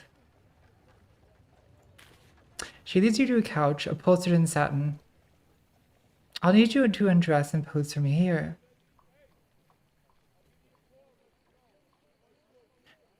I suppose I can do that. Nervously, you begin to fumble with the ties and toggles of your dress. As you strip down to your foundation garments, you utter a silent prayer of thanks to the fact that it's a warm day, so at least you won't be shivering on the couch. How about a cup of tea? Finally, you undo your stays, and with a sigh, let your linen chemise fall to the floor. You take a deep breath, your lungs freed from the restrictions of corsetry. Good sentence. Good, good, good, good. Do you feel better? Elizabeth asks, leading you over to the couch. If you're feeling nervous, just think about the fact that you're one of the most beautiful people to ever grace this furniture, she says with a sly grin. It's good. You take a seat, feeling more at ease, despite the unfamiliar situation. Oh, it's giving, absolutely giving Titanic. Have you seen that meme that's like the Titanic if it was lesbians? It's giving that. Your skin slides along the cool satin as you get settled into place. Elizabeth gently arranges your pose one limb at a time, helping you settle into just the right position. All right, you're doing your part just fine. It's time for me to do mine. She walks to her easel and, using a piece of charcoal, starts to sketch out your position on the canvas. You can't see what she's doing, but you can hear her mumble to herself while she works. From the sounds of it, the sketching is going well.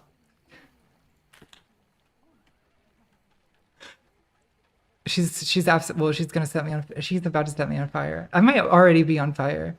A few minutes pass and you realize how comfortable you are, despite your vulnerable position. Being naked no longer feels different. Like plunging into cold water, the initial shock is really the most noticeable part. Eventually, like the water, it just feels calm and refreshing. A few hours pass, punctuated only by the occasional break to get up and stretch. Elizabeth won't let you look at the canvas on your break, so instead you content yourself with staring out the window the way the sunlight plays with the leaves and the vines. I have the framing and positioning set. How would you like me to depict you? Okay, it's true. Let's choose. Make me gorgeous like a queen. Depict me as I really am. There's beauty and honesty. Oh, come on. Paint you as you see me. That way, it can be about both of us. Elizabeth doesn't reply. Elizabeth doesn't reply at first. Instead, she stares at you quizzically, as if she's uncertain that you're serious. Eventually, she breaks into a broad smile. I think I'd like that very much. You've gained some favor with Elizabeth. The gamification, it really, that's what really excites me, is gaining points. She starts drawing again with a fresh energy, scribbling with her charcoal all over the canvas. When you finally break for the day, Elizabeth takes off her canvas apron, makes some tea, and brings out a few small pastries while you get dressed.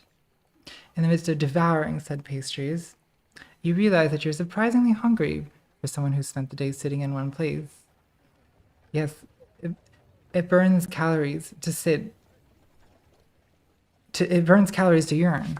You know, yearning is actually one of the people don't understand that yearning is one of the most calorie burning activities. After spending an hour chatting and looking at your figure sketched out on the canvas, you decide to head home. Out in the street, your footsteps feel lighter. The world seems brighter and more in focus. You'll have to return at a later date in order for Elizabeth to finish this painting. The second sitting is now available for you to visit on the Paris map. What a day.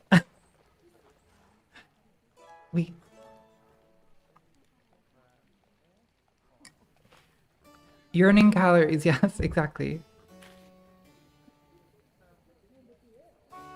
Okay. Well, I don't really see any reason to do anything else. Second sitting. I'm really getting pulled into this. It's another warm, sunny day as you walk to Elizabeth's studio. The fresh breeze off the river Seine prevents the heat from becoming overwhelming. Having been to her studio before, you arrive without any trouble. Just walk in.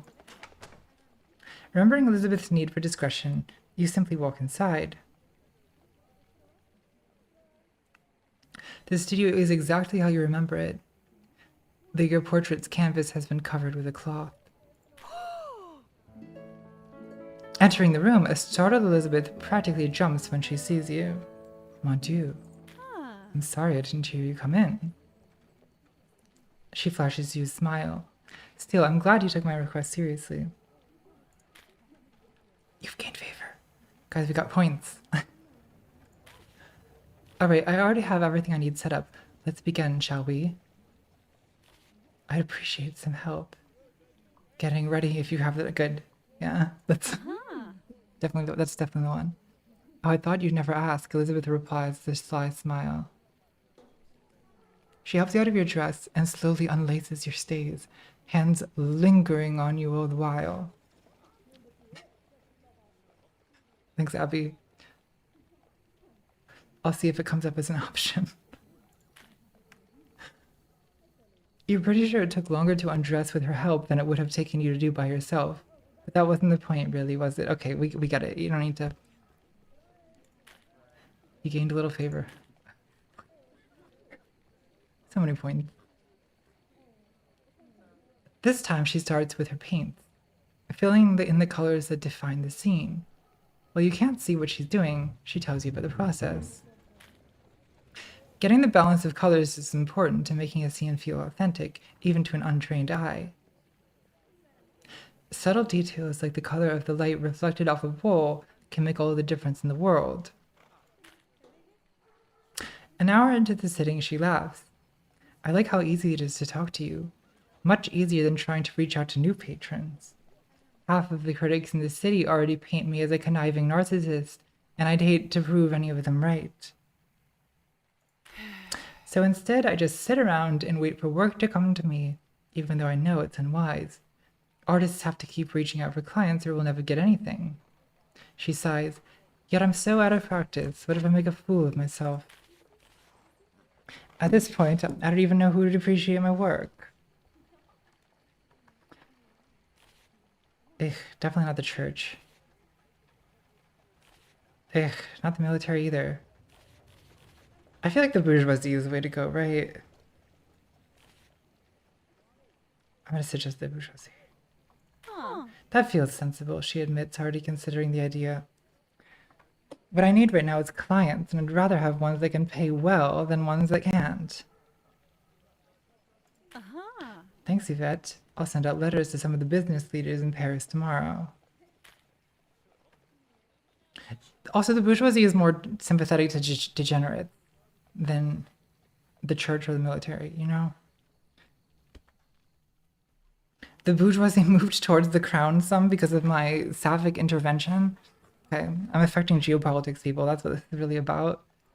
The conversation trails off and you spend the next hour simply posing and watching Elizabeth paint. She seems more relaxed, as if a weight had been lifted from her mind.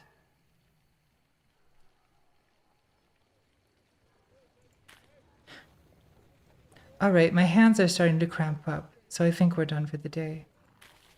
Do you want to see what I've done so far? Sounds great. Here it is, the painter says as she waves you over to her easel. The wooden floor creaks under your bare feet as you walk over. Where the painting is obviously unfinished, the colors of the scene are balanced, and you can already see certain details of your body. It's not what you see in the mirror, but it's a familiar beauty. A lot of time has been spent on your eyes, capturing something that feels passionate, yet calculating and enigmatic. This is full fan fiction. This is just a fan fiction stream. I mean, it's an 18th century historical fan fiction stream. It's fascinating to see how you appear through the eyes of another. Afterwards, Elizabeth provides you with pastries and tea again. You get the feeling that she does this with all her clients, but it's nice to have all the same. You chat and joke for a while, which is a lot easier to do, now that you don't have to hold perfectly still. With things winding down, you decide it's time to head home.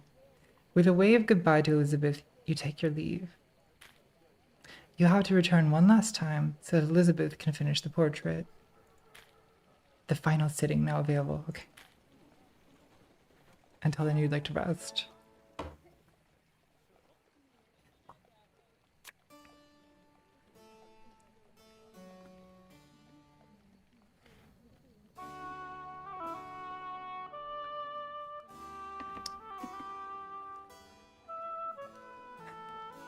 Professor Claude Albon requests the attendance of Yvette Decaux to the Opera Gala on 27 May 1789. The intimate party is sure to be the purest form of generous merriment. Yeah, okay. We haven't been accepting in a while. Although now is kind of an interesting time to be allied with the crown, isn't it?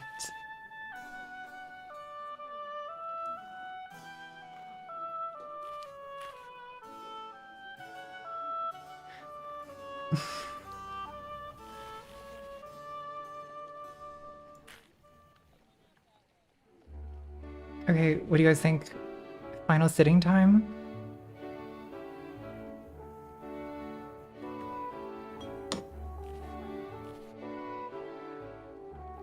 Final sitting time. Definitely. I'm addicted to this. And also I'm getting invitations from Elizabeth, except just you all already, Jesus. It takes a little longer than before to get Elizabeth's studio today. There's no special event. The streets are simply crowded with throngs of people going about their daily business. You resist the urge to scream and shove them out of your way, but just barely. Still, you manage to arrive at the painting studio without incident or injury. Just walk in. Keeping Elizabeth's previous request for discretion in mind, you let yourself enter her studio. A cool breeze sweeps through the open windows, rustling the cloth that covers the painting in progress.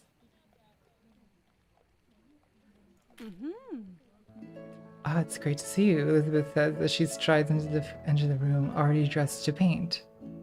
Shall we get started? I'm just itching to work. Okay. With what has become a practiced ease, you disrobe and take... Wait, what about the helping? You're supposed to help, but what about the lingering? You take your position on the satin couch.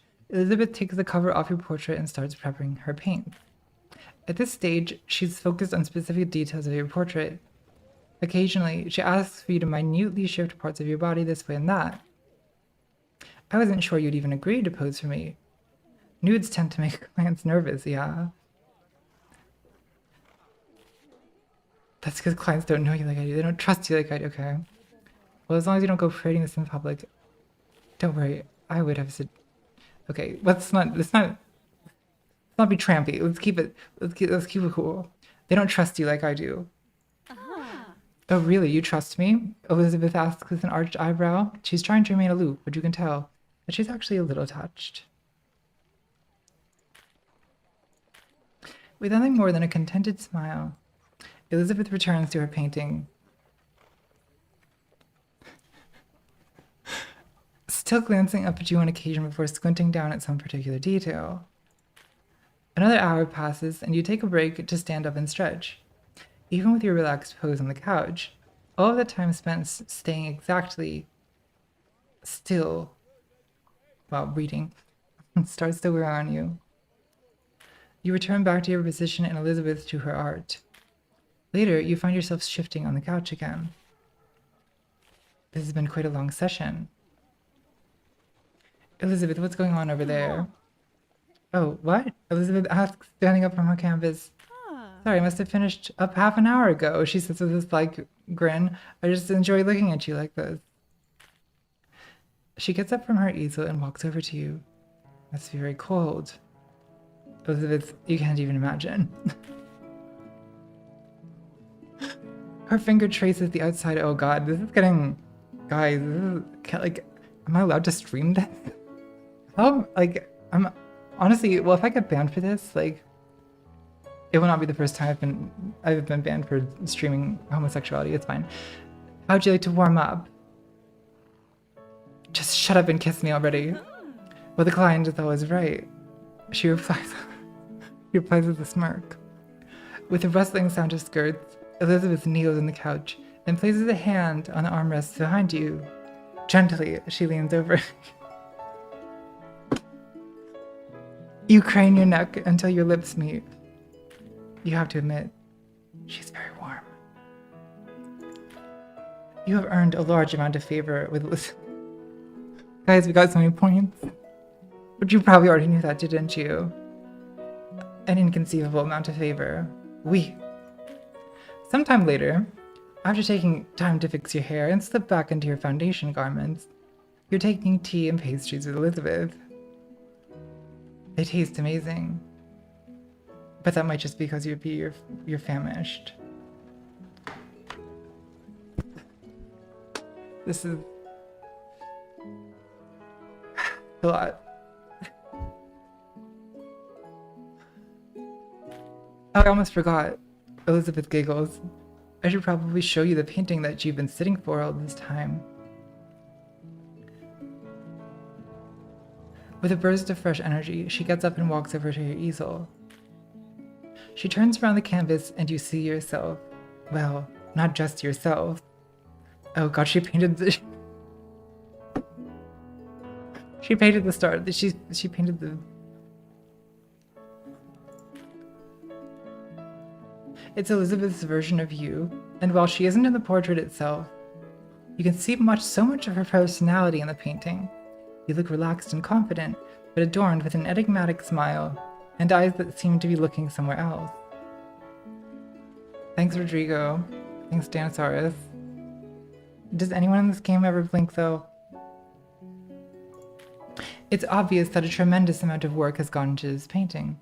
If you squint closely, you can see places where the oil paints have been layered and layered, the result of endless attempts to get some tiny detail just right.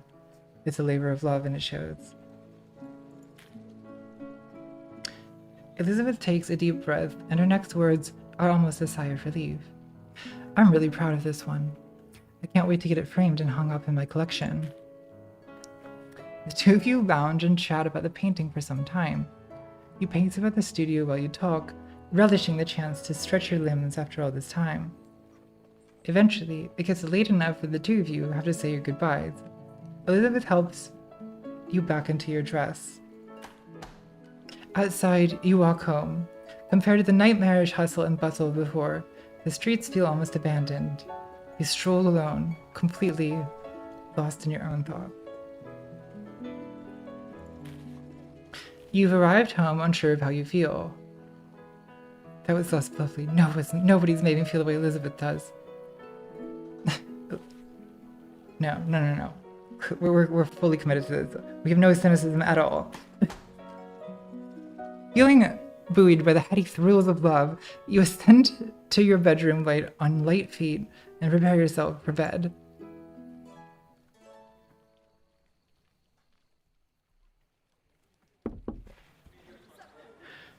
Oh god, we're going to have to explain this to Camille, aren't we?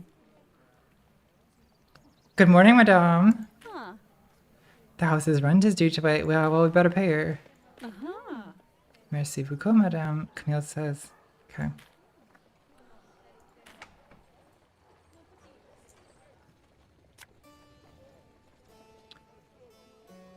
Viscountess Agnes Poitiers. How do you pronounce this? Request the attendance of Yvette de Coteau at their military ball on 26 May 1789. The intimate party is sure to be a most spectacular display of generous merriment. But what is this symbol of military? I'm not really interested in the military at this point. I feel like I'm at a level I can be declining. Thanks, Thomas. Thank you. Yeah, I've gotten banned for less, to be quite honest.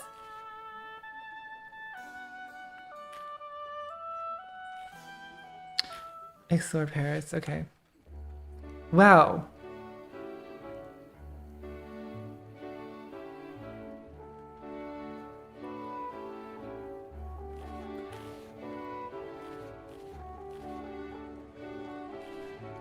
Is it time for a quick break?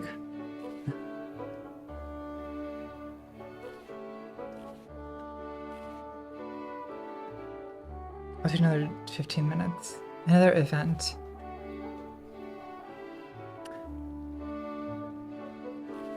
Okay, so no more Elizabeth events for today. Hessian doorman.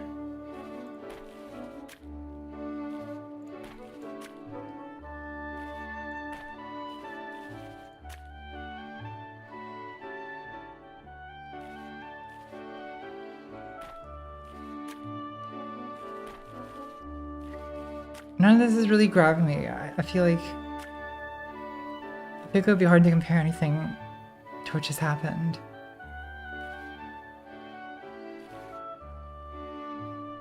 Thanks, Ian. Thanks, Abby. Abby, that's my question.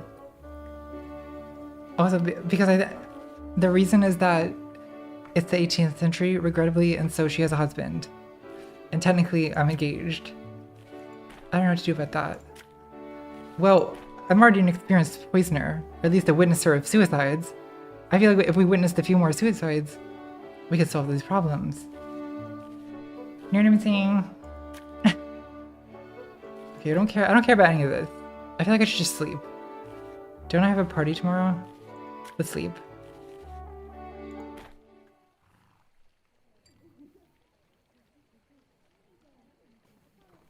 You guys are telling me to get a body... Can I afford a bodyguard? After spending the day in, taking care of yourself, yeah.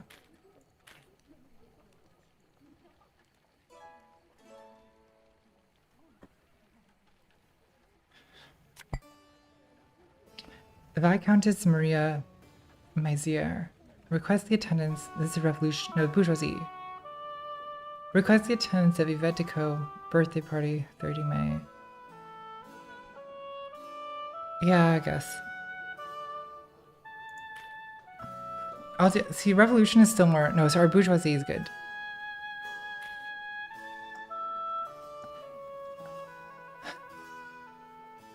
Thanks, Hollis. Fuck, marry, kill, crown, church, or bourgeoisie. Well, I feel like kill the church. Fuck the bourgeoisie, marry the crown. Right? Be a queen.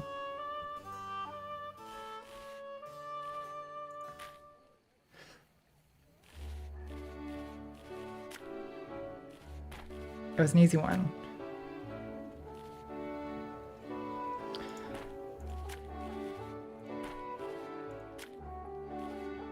Okay, hiring bodyguards is that what we're doing?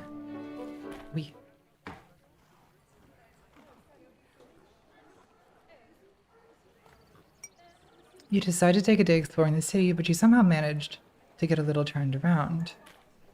You look around and see that this neighborhood is not the safest to be walking around alone in. Of course, you've passed through the rough spots before. Places where residents sit on their front stairs all day, cursing at strangers, either for anger or entertainment.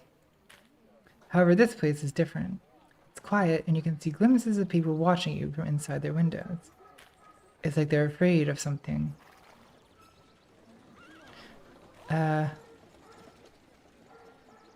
Move a little faster. You stare straight ahead, aiming your vision a few inches above everyone's heads. Additionally, you walk a touch faster and clench your jaw. The effect is enough to make you look both frustrated and in a hurry, which should make people less likely to bother you. You've lost a little peril.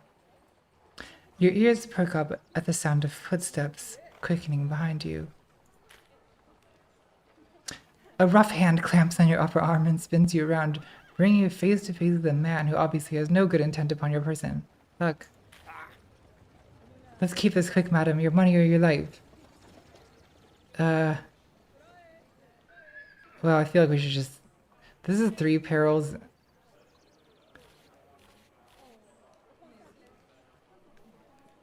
I don't know what should I do. Guys, what should I do? Vote in the comments.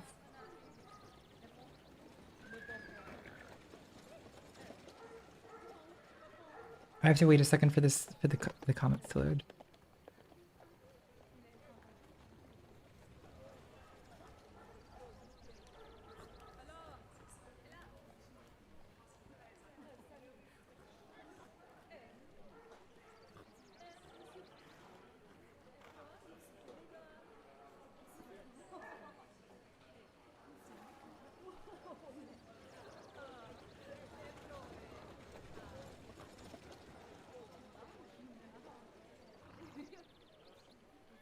Okay, you maniacs are saying I should fight. Okay, most people are saying 2. People are definitely saying 2. Okay, 2 is fight. Okay, you crazy people. You're gonna get me killed. Wait, can I? Okay, save. Come and take it, you disgusting oaf. Have you gone absolutely mad, woman? He asked, cocking his pistol. Fine, let's do this your way. You've gained a large amount of peril. Drop the weapon and step away from the woman, growls a thickly accented voice. Okay, there we go. From a nearby alleyway. Who the devil are you? Oh, you must be hard of hearing. No, I didn't introduce myself. I told you to walk away. Wow. Look at this 6'7" king. He's come to save me. Gathering his wits, the thief straightens his spine and points the pistol at the massive interloper. Mind your own business. I've got enough for the both of you. Listen closely, the stranger replies with a grave seriousness. Your job is taking other people's money, and sometimes that involves hurting them. My job was killing, plain and simple. We may sound similar, but there's a big difference. Wow, Giga Chad. Right now, I'm retired from that job. So walk away before I step out of retirement. The thief silently weighs his options, his pistol is hand shaking.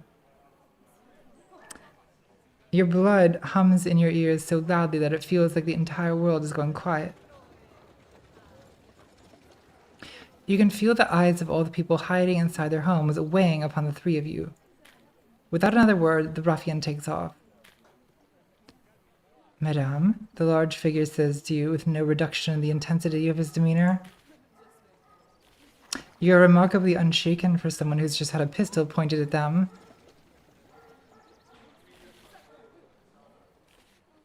It's hard to be afraid of death when life insists on being so unpleasant. Like the angsty answer. Don't worry, that's just appearances. I'm actually about to pass out. I like the angsty answer. This elicits a twinge of a smile. No, I missed it. Sorry, I don't know how to control this game, so I can't go back. I take this whole business to mean that you made a habit of finding yourself in perilous situations. Well, that's kind of true. As I mentioned before, I'm retired.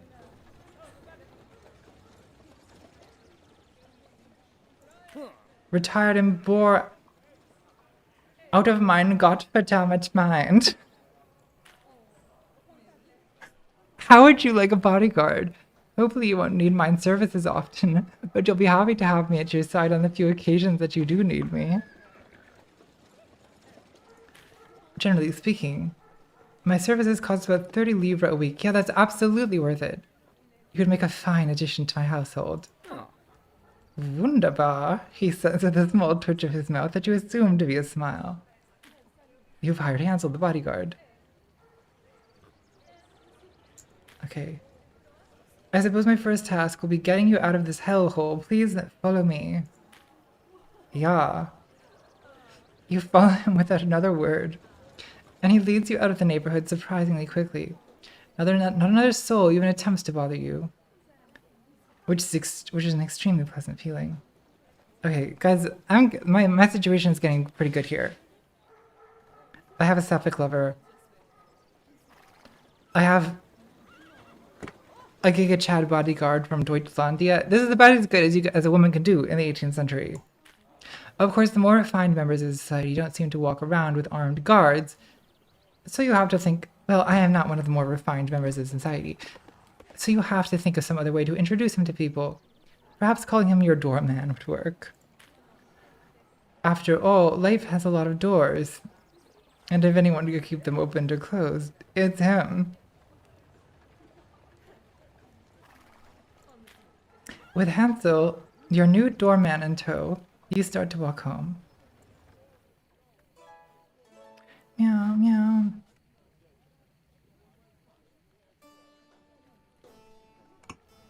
But I can if you like. Exactly.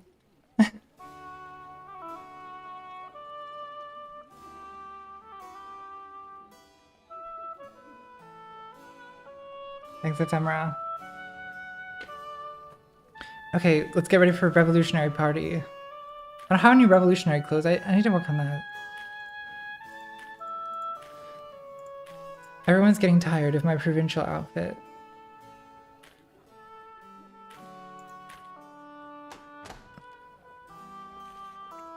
You pause to consider how well rested you feel. You're neither well rested nor exhausted. Okay. No strong feelings. Okay, whispers, cheap gossip, bribe the host. Let the games begin. Okay, let's see what our options are. A nationalist intrigue. Run-of-the-mill cheap gossip. I think we could do better. Some supporters of the revolutionary zeal. I like this music, it's good. Some supporters of the revolution are always jumping at shadows and feverishly searching for spies in their midst. It sounds tedious. First casualty of war. The man is trying to convince Pierre to do something he absolutely cannot. Outrageous crown gossip.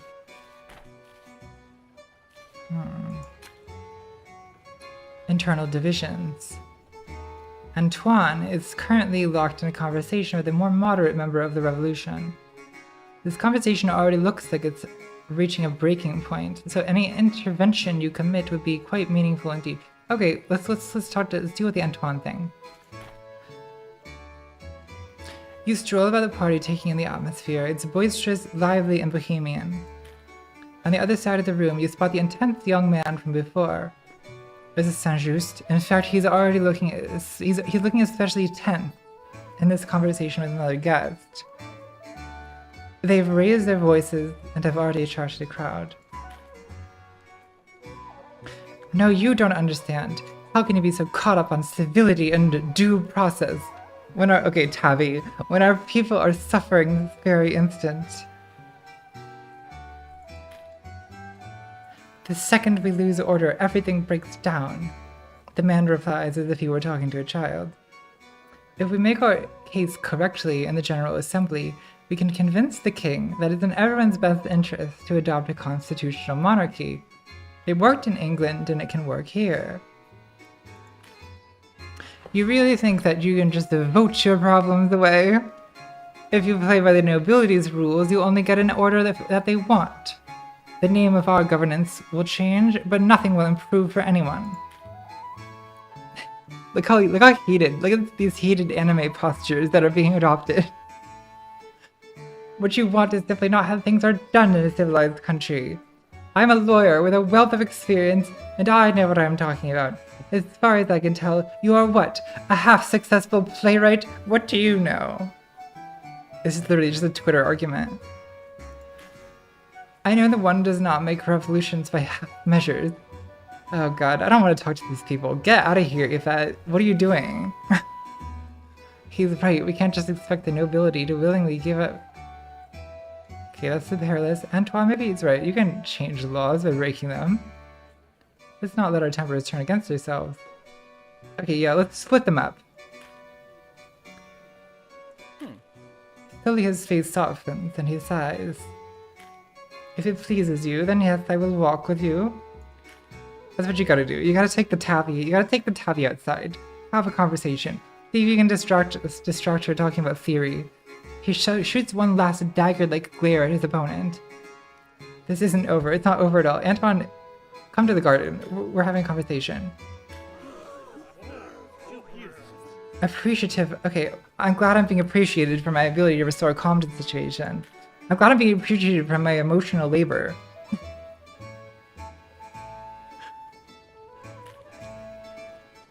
No, it's literally left as infighting roleplay, exactly.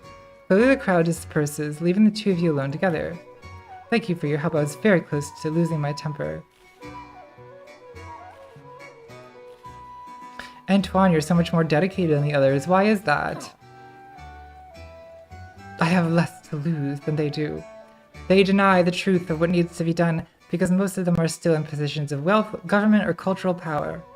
Thanks, Mason. He sneers at the now distant crowd. They want liberty and equality as long as they get to keep all the things that make them comfortable and secure. I have no such obstacles. Because you're a half-successful playwright. I'm surprised that you asked me at all. Most just write me off as a zealot. It's a purposeful delusion to salve their guilty consciences.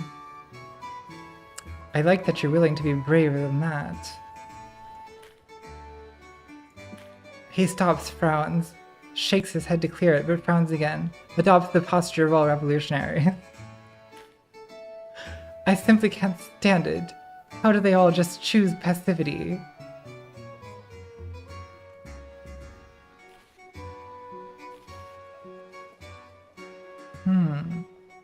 Choosing means being uncertain. They'd rather keep what they have. I know that you're right, but I'll be damned if I ever stop hating it. These are the very people who have the ability to make the greatest changes. Instead, they're content to beg for table scraps from the powerful and call it progress.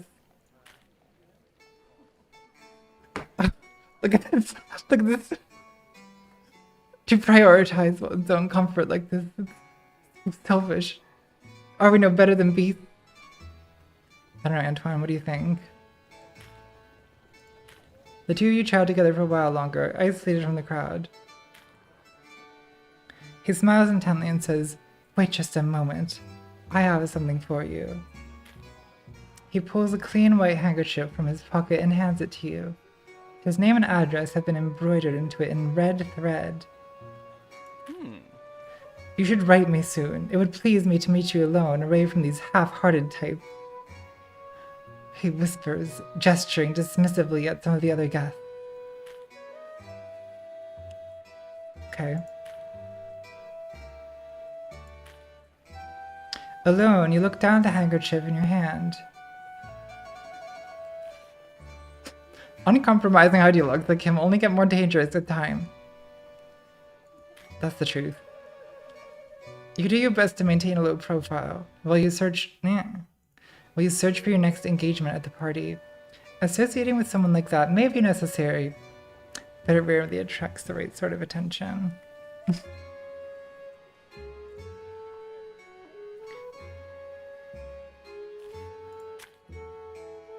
Okay, that's probably enough Antoine for the night.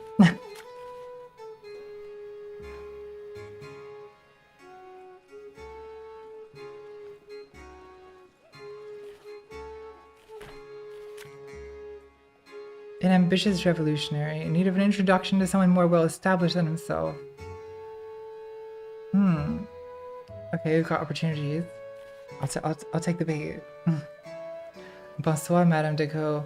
You're just the woman I was looking for. Says an older man that you don't recognize. Don't worry, I'm not here to ask anything that's too untoward.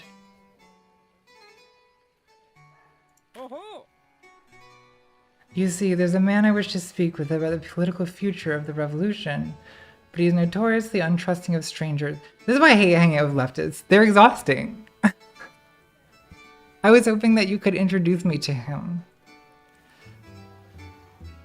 The man continues, subtly pointing to a man that looks eerily similar to himself. If people are asking you for introductions, perhaps you truly are well settled in Paris after all. Thanks, Emerald. Deleted. I really should be turning my deleted tweets into NFTs or something, that's true. This man also seems the sort that would know quite a bit of gossip about the revolution. Before I risk my reputation, I'd like to ask you a few questions of my own. Okay, don't just straight up ask for rumors, that's tacky. You need to ask me questions? Ah, but of course, he laughs. After all, that man you're introducing me to is likely to do the same, no? Oui. I may as well get warmed up before the main event. Sure. Oh god.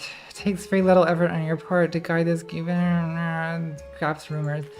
Something. Okay, shocking revolution gossip, great. He's handled his end of the bargain, you decide to hold up your own. Leading him by the elbow. Okay, you guys go talk to each other or fuck each other, whatever you want to do. I'm out of here. I'm done. 3. Okay. A brief skulk.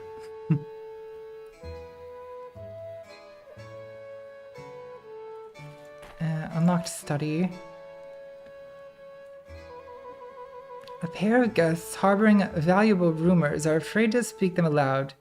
Okay, these are good rumors.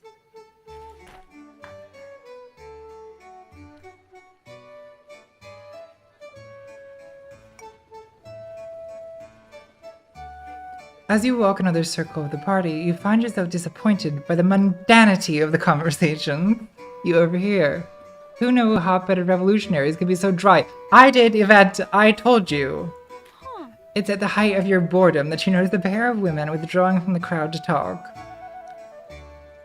One of them glances over her shoulder to make sure she isn't being followed, which is always a good sign. You are drawn to them as if you had stumbled upon an oasis in the desert. Should you go first, or should I? As fond as I am of my revolutionary colleagues, I've heard some unsettling things of late, and I simply don't know who I can confide in. I wish I could offer some comfort, but I'm in a similar situation, albeit amongst the bourgeoisie. If anyone found out what I knew, their wrath would be swift. It seems that neither of us has an avenue for recourse, then. You don't need to be a mistress of intrigue to see that both these people need someone to bear the contents of their hearts to. Normally, purloining such secrets would test your abilities, but this feels like the effort would be trivial. However, that doesn't mean that their fears are unfounded in any way. Just by learning these secrets, it's likely that you'll face some sort of reprisal from either the revolution or the bourgeoisie. Okay. Yeah, we found the suffix, exactly. I'd like to learn more about the revolution. Guys, we have to get on with our betrayal. You follow the constitutionalist as she parts from her companion. It'll be much easier to do this if she's alone. After all, you catch up with her just as she's about to go outside and get some air. Ah, have we met before? She asks as she notices your approach. Her smile is a hastily assembled mask. Good rating. It doesn't take long before she realizes that you're more than sympathetic to any woes that she might have. Soon, she's explaining that the latest actions of the revolution that have been tugging at her conscience. You've gained a piece of shocking revolutionary gossip. Naturally, that doesn't mean that you can evade the scrutiny that comes with prying into this particular case. You're sure that the consequences will come back to haunt you. And quickly. Uh-oh, that sounds bad.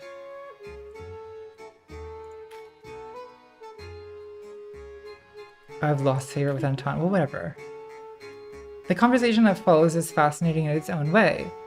Even with all that she's learned, she's still extremely passionate about the revolution and has embraced it with all her heart. Eventually, you manage to find a fitting point for you to leave the conversation. All in all, a most fruitful endeavor. Okay. Can we sleep now? Meow, meow.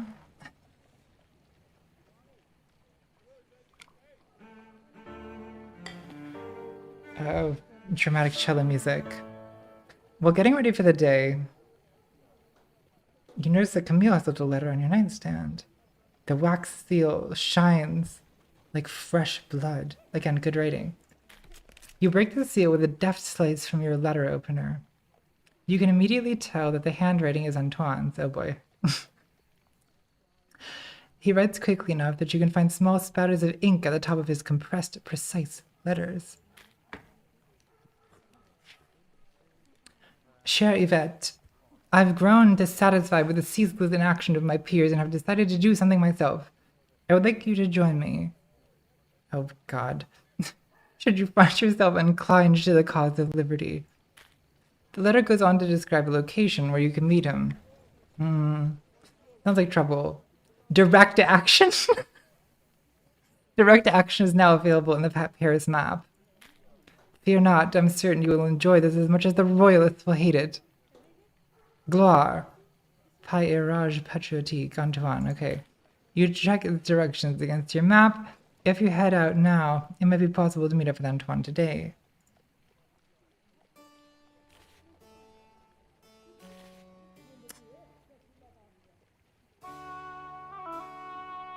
It's Elizabeth's date day.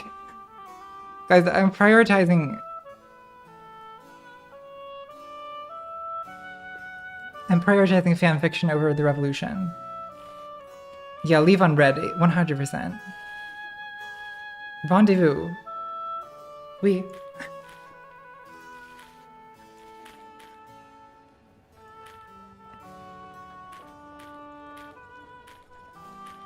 I guess robe de coeur because I feel like Elizabeth has already seen this one, so let's go crazy. Wait, I'm exhausted. No. But I'm only slightly exhausted, whatever, it's fine. No, agreed, Elizabeth over everything. After spending the first half of the day getting ready, yeah, that's what we do, you head out for your rendezvous. Unfortunately, you can feel the exhaustion set in. Ugh, I hate exhaustion. Being exhausted has given you a credibility penalty. No. I should skip that party. Yeah, exactly. I prioritize gayness over democracy. Well, I have my priorities in order. You return to the peaceful and well-manicured greenery of the Jardin des Plantes. Couples strolling the paths share both furtive glances and nods of respect as they put forth their best efforts to see and be seen. Oui. Oh hey, welcome back, John.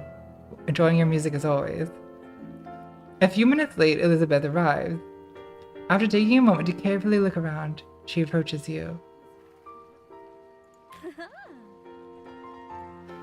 You look absolutely stunning, she gushes, as she looks you over, and you notice her empty hand idly sketching you in the air. I love the rendezvous music cues too. You have gained a staggering amount of favor with Elizabeth. Looking away from you, she surveys your location. Elizabeth looks around the Jardin de Plantes and smiles. Yvette, this is absolutely lovely. I could use a little relaxation. The two of you stroll together, walking as close as the laws of society will allow. Okay, I've done this before. A few hours later, you realize it's starting to get late, and the two of you depart together. After your day together, Elizabeth decides to walk you home. You sense that she feels much more comfortable with you now. Well, one should hope. You can sense a tension in the air, and it feels like she has something on her mind. The artist glances at you for a moment. Did I ever tell you what it was like to paint the queen? Okay, she's flexing.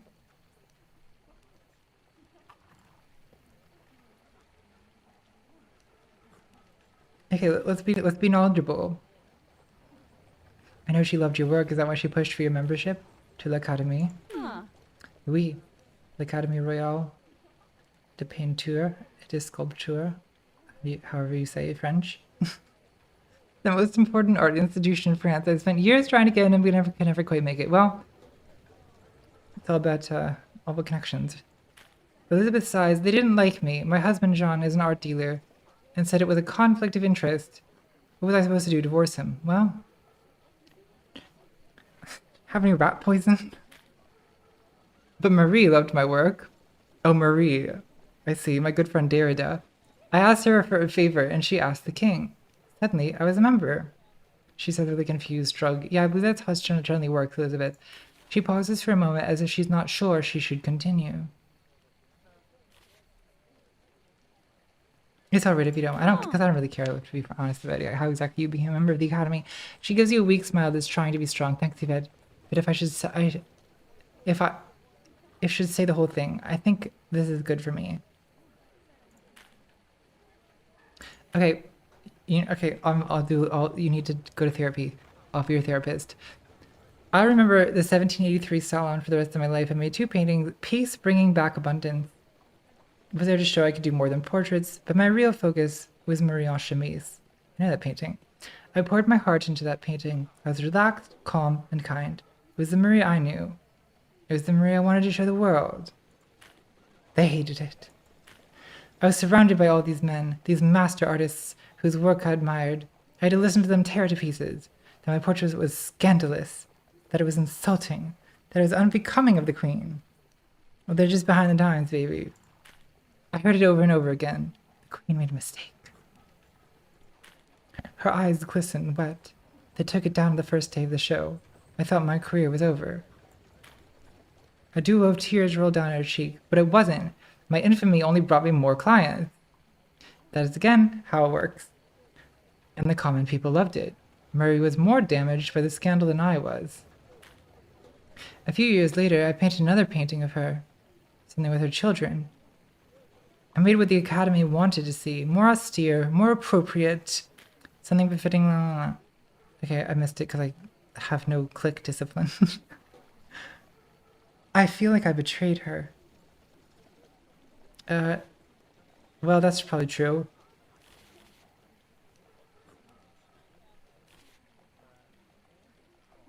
The Boers just couldn't tolerate a woman in their special club. That's the worst part. My rival, Adelaide Labiguiard, became a member that same year. No connections at court, no backroom dealing. One of the only other women in that entire academy, and she earned it. I wasn't good enough to do it on my own. Okay, no negative self-talk. Perhaps I should just...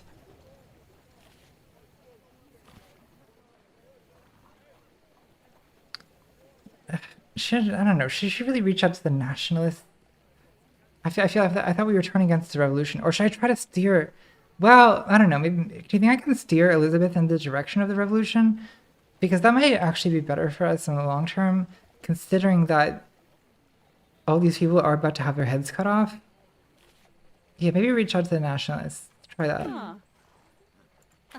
That might work, she says hesitantly. The revolutionaries would appreciate my more relaxed and natural aesthetic. In fact, Many of them have already rejected the Academy's views on art in favor of cottagecore, so I wouldn't have to try pleasing people that already hate me. It's true.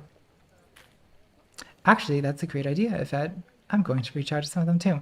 Okay, but we're betraying the crown now. You've gained a little favor with Elizabeth. The crown has lost a decent amount of power. The revolution has gained a decent amount of power. Just because I'm painting portraits of some political opponents doesn't mean Marie and I can't be friends. You arrive at home and Camille greets you both with her usual cheer. Bonsoir, madame. Alright, Camille. Camille, stay away. This is bad. Oh, who is this delight, Yvette? Elizabeth asks with a giggle. Oh no. Just a maid of all work, madame. Can I get either of you anything?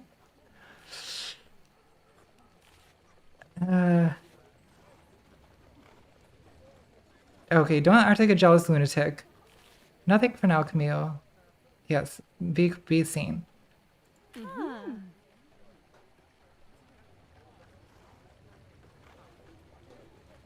No thruple. I'm against the thruple. It was, replies Elizabeth. Thank you again for your advice and for taking time to listen. You're welcome. Thanks, Ken.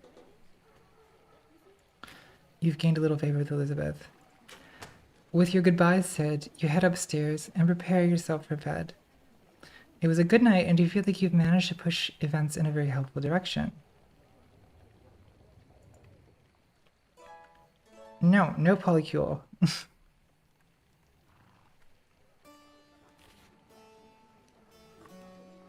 See, we're gonna feel the insane jealousy, but we're not gonna say it because we don't want to sound crazy.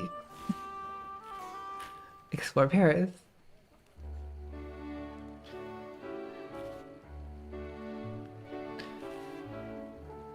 I could direct action. No, I'm not. Well, I don't know. I guess we're joining the revolution now. Should I direct action? No, I should sleep. We need to sleep. It is time for to have to afford to sleep. Okay.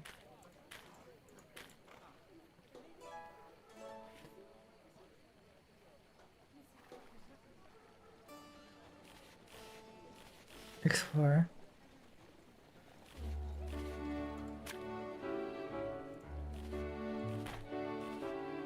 Alright guys, let's embrace chaos. I think it's time for direct action.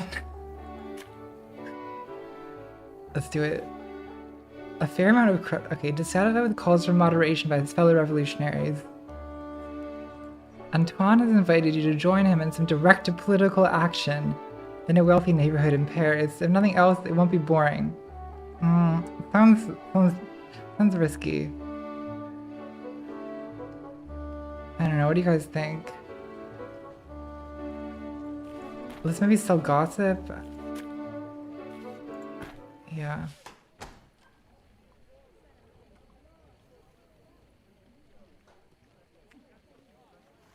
You enter Pierre's office to find it more disorderly than usual, with Pierre pacing frantically. Okay.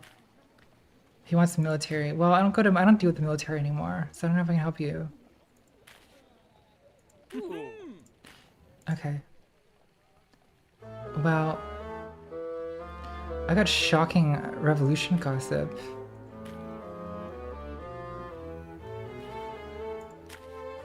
No chance. 1 in 20, I'll take the risk. You know what? Oh, this is old. It's just not worth it.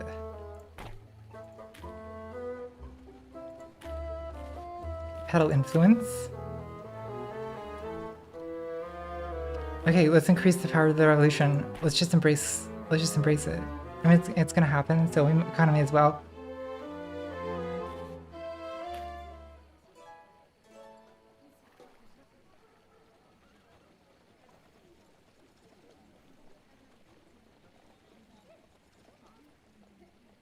Free newspaper. You nearly oh no. Said breakfast all over the mirror. When you read the social pages more closely, paying attention to key details, you realize that the stories Pierre wrote using your gossip could be traced back to you. if you can do it, there's a good chance that someone else can too. You've gained a decent amount of payroll.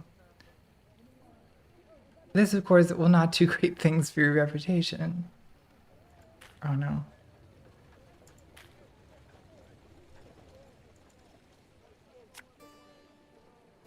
You should join me on... God damn it, Antoine.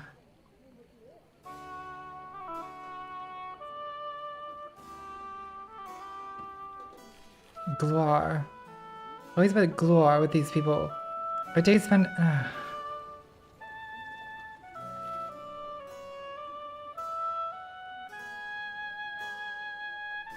Not too much Antoine. I'll go to his crazy direct action scheme. But whatever. Yes, accept whatever it is.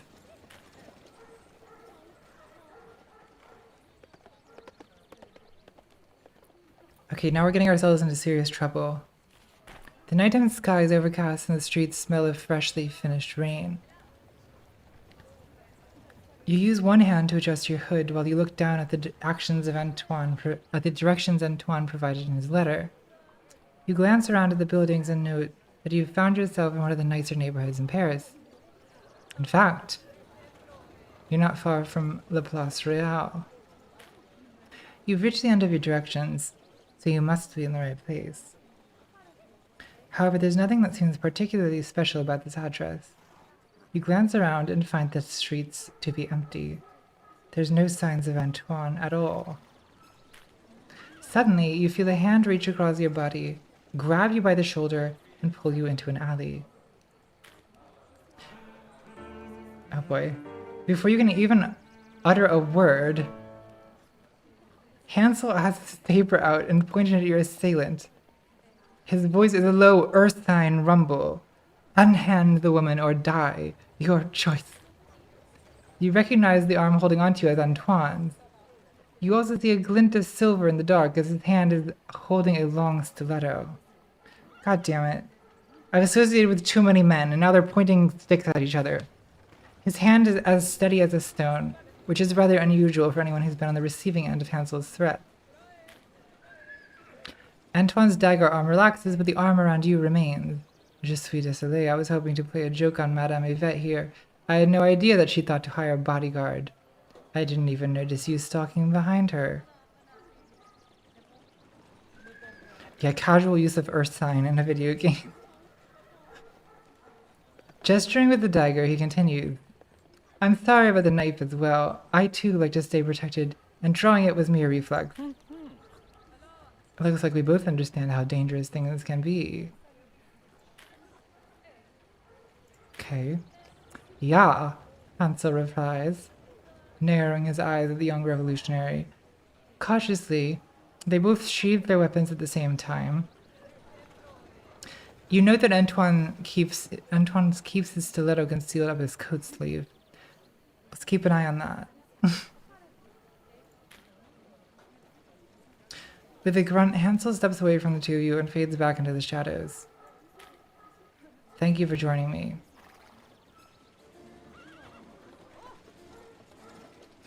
What exactly are we here to do?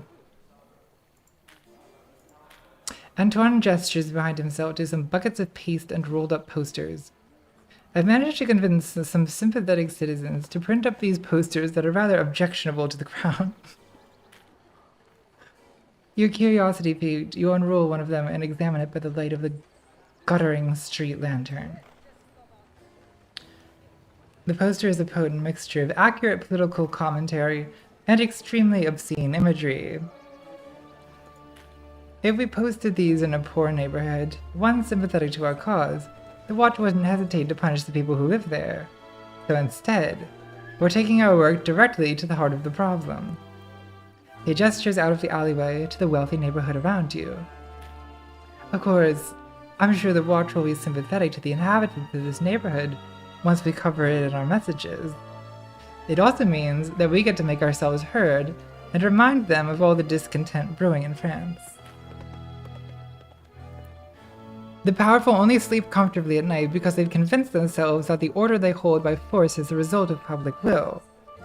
They lie to themselves and pretend that their edicts are supported by a silent majority of commoners instead of a regime of organized violence. He holds up a bucket and paintbrush. Let's challenge that notion, shall we? Let's carefully place posters. Taking your time, you start placing the posters under eaves, on hidden sides of staircases, and any other concealed place you can find. He gives you an upward nod of approval. Good idea. There's no way they'll find all of them tomorrow. They'll be pulling these posters down for weeks. I'm glad he took it that way. As you and Antoine continue to paper the neighborhood in posters, you feel giddy, almost childlike. There's something freeing about exerting your will over this place. A place home to people who wield more power in a single day than you ever had in your entire life. Every woman in the world looks better when she's defacing the possessions of the powerful. Okay, Antoine, calm down. Buddy. But you especially, you shine brighter than any lantern in this city. Oh god. We should have declined this. This was a mistake. Both of you freeze in place as you hear the sound of approaching footsteps. Those footsteps grow into the trampling of multiple sets of boots. God damn it, Antoine. I'm getting arrested for you. The light of a lantern shines off a window far down the street. That must be the archers. We haven't been discovered yet. They're walking, not running. Still, they'll be here soon. We need to leave. Agreed. He nods silently in agreement. And quietly, I'm trying to bring Antoine from here down to here. You really have to fight for it. Once you do the same, he grabs you by the hand and leads you away. Oh god, I'm being led by the hand. Let's get out of here. In the distance, you can hear the anger and disgust in watchmen's voices as they eventually discover your handiwork. The discontent grows louder, and you can hear one of them shout, "Find who did this! Find them now!" The two of you duck down a narrow alley together. In the closed confines of your hiding place, you find yourself pressed up against Antoine. Focus on hiding, please. Signaling him with a tug on his shirt sleeve, you both head deeper into the alley to hide. While you're both otherwise still and silent, you can feel the back of his hand idly stroke the back of your head. Ugh. As he keeps the watch. Hansel! That's a good question. One of the archers is close. At this point, I'm prepared to betray Antoine. Even from your position, you can smell the oil of his lantern and the stench of tobacco on his uniform. You're glad that you chose to focus on concealing yourself. You've gained some payroll. Antoine doesn't pull away from your embrace, but you can feel one of his hands moving around. Oh god. In the darkness, you can see the glint of steel as he draws his stiletto from his coat sleeve. You finally manage to exhale when the watchman gives up searching in your area to go investigate somewhere else. Together, the two of you make your escape. Antoine offers to walk you home, and you take him up on his offer. Why? The two of you laugh and chat together, giddy from the adrenaline rush of what just transpired. He walks you home and gives you a silent upward nod before he turns to leave. Camille is waiting on your doorstep. Welcome home, madame. Camille greets you. How is your night out? Camille, that boy's going to the death of me. You head upstairs to your room, imagining all the different ways that tonight could have gone wrong. Despite how tired you are, you find it difficult to get some sleep. Reported to liberals, exactly. I'm reporting all of this to liberals. You look up at the sound of Camille knocking at your door frame. Good morning, madame. Huh. The house's rent is due today, as are Hansel and I's wages. Yeah. You're super welcome. Okay, guys, I'm gonna take a 2. And then I think we can play for 1 more hour. And then that's enough. But I'll be right back. We're just taking a 2. We're taking a 2.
Wow.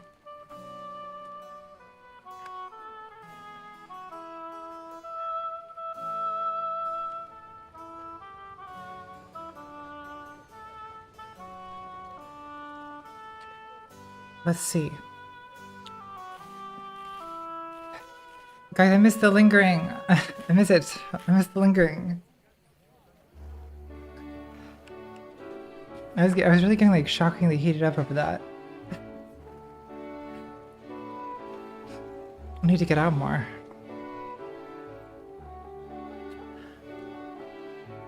Okay, we need the chat is requesting on rod scenes. I can see if I can arrange that. Fishy business. Okay, how are you?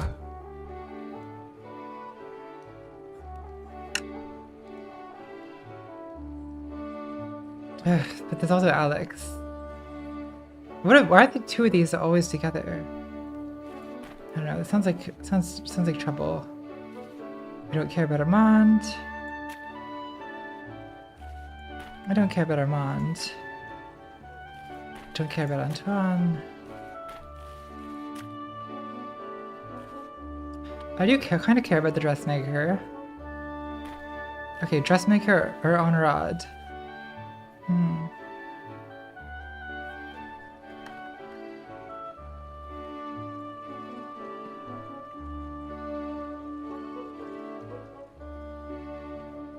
I also have this other fan. I have two fans at my desk. Okay, chat says dress. Alright. Fabric shortage. The streets of Paris are more crowded than usual. You find yourself actively contending for space in the streets amongst all the hustle and bustle. Nothing about this day feels particularly special, and you wonder what brought all these people out. You feel a finger tapping you on the shoulder. You turn around and find yourself face to face with none other than the dressmaker Fatima. Salut, Yvette. It's always nice to see one of my favorite customers outside my little shop. After a pause, she sighs and says, does she have a long pipe? Is that what she's holding? Is it possible for you to do me a favor? Oui. Holding up a pouch of coins and pointing at the storefront, she says, can you take this money, go into the dressmaker's shop, and buy something for me?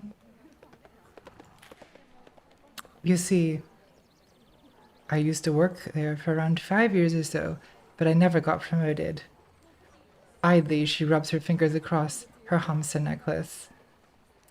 So, I left to start my own place, and the owner wasn't very happy about it. The next words are a mumble. I might have told her the only clients she was fit to dress were the devil and the hangman. Fatima. Either way, I need some spare fabric, and I'm not welcome in that shop anymore. I got you. I got you. Inside, you're cheerily greeted by a woman at the counter. Bonjour, madame, and welcome to our humble establishment.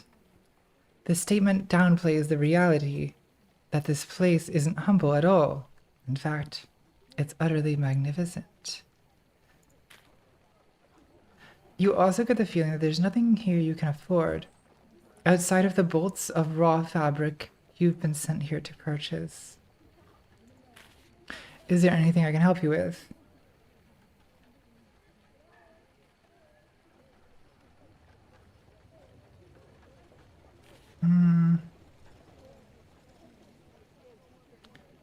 Should I take risk? Let's take risks.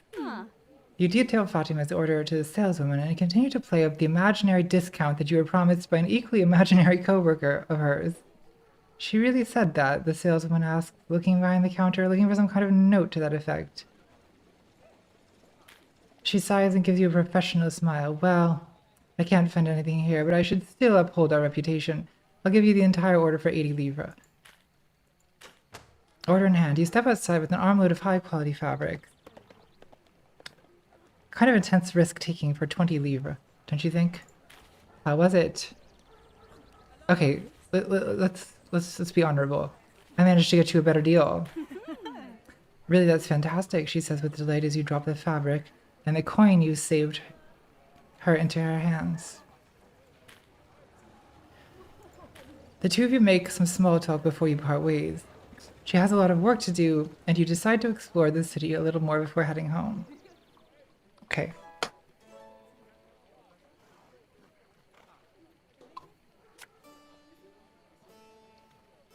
Baroness Jean Hottinger requests the attendance blah blah blah Feast of St. George. I don't really care for church events. I heard that's a decline for me. Let's explore. Working up the nerve. The dressmaker. Okay, I could do more dressmaker. I could do more dressmaker drama.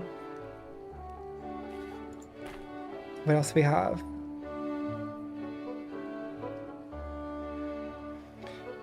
I don't know. Well, I don't know. Because why am I being honorable? I guess because I like Fatima. I kind of always liked her. That's the source of my honorable behavior.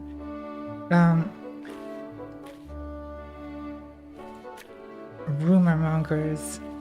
9.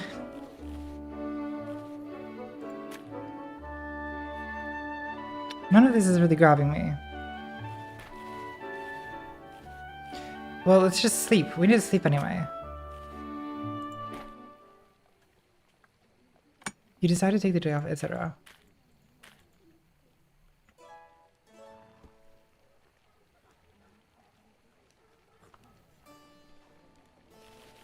Explore Paris. Wait, what is this? Oh, it's a declined, my declined events are stacking.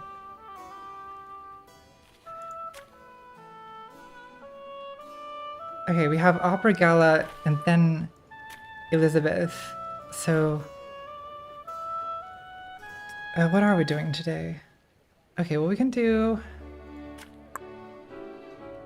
the infamous libertine. I prefer to avoid infamous libertines for the time being. I could get a new dress. Yeah, I think it's time. I need to get a revolutionary dress. You arrive at Le Petit Mongol to find Fatima already engaged with someone else. Please, Maurice, you have to understand this place barely has 2 spare coins to rub together right now. And I only have a few regular customers left. I love the oud accompanying like the main theme. It's so good. I simply don't have enough work to hire for extra help. I'm sorry. I understand, Fatima. I've just been months without work. I'm starting to think that I'll have to leave town if I can't find something soon. The man sighs and shakes his head. Please just tell me that you haven't found someone better. What? You know that's impossible. I've never met a man with more precise stitching than you. Ooh, a man with precise stitching. Oh, Fatima, you flatterer. Please stop, he laughs. Actually, no, please keep going. Okay, I love it. You gotta have the oud. Yeah, fine. I may be great at making garments, but you turn them into a second skin. Anything you work on gets new life breathed into it. It's how you say, fashion comes and goes, but well-fitting clothes never go out of style. That's the one. Oh, Madame Deco, you're here. Fatima helps, suddenly noticing your presence. What may I help you with today? Did I hear you correctly that your friend Maurice is looking for work? Yeah, maybe you can make me clothes. If you're looking to employ me, I can update your outfits to restore some of their novelty. Okay, that's good to know. And alter their sensibilities in whatever direction you desire. I might also be able to help you negotiate a decent discount at a certain provider of elegant finery. Maurice is the moment. Yes. He might be right. Okay, do I want to hire Maurice? Do I need a full-time tailor? I mean, the chat's all gonna say yes.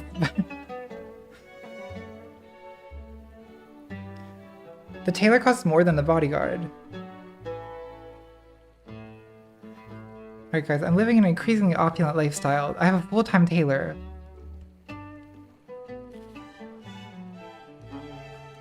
Okay, everyone says hire Maurice. Alright. Okay, well, I have a full-time tailor now. because he's an icon and he's the moment. Wait, what? You actually want to hire me? Oh, thank you, bonne madame. I promise that you'll be the most elegantly styled woman in all of Paris. Your radiance shall glow like a burning sun, and those that dare to approach your majesty shall be destroyed for their hubris, like the wax wings of Icarus. Okay, Maurice. Personally, you always felt quite sympathetic to Icarus. What is the point of wings if not to always reach ever higher? Of course, this doesn't feel like the right time to bring that up. You've hired Maurice the tailor. So, my good friend Fatima, about getting my wonderful employer discount. Ugh, fine, let's talk business. Okay. Okay, so I can get a discount now. Okay, do we have any kind of revolutionary... No, that's revolutionary, kind of. That's even more revolutionary. Okay, I'll take this, please. We...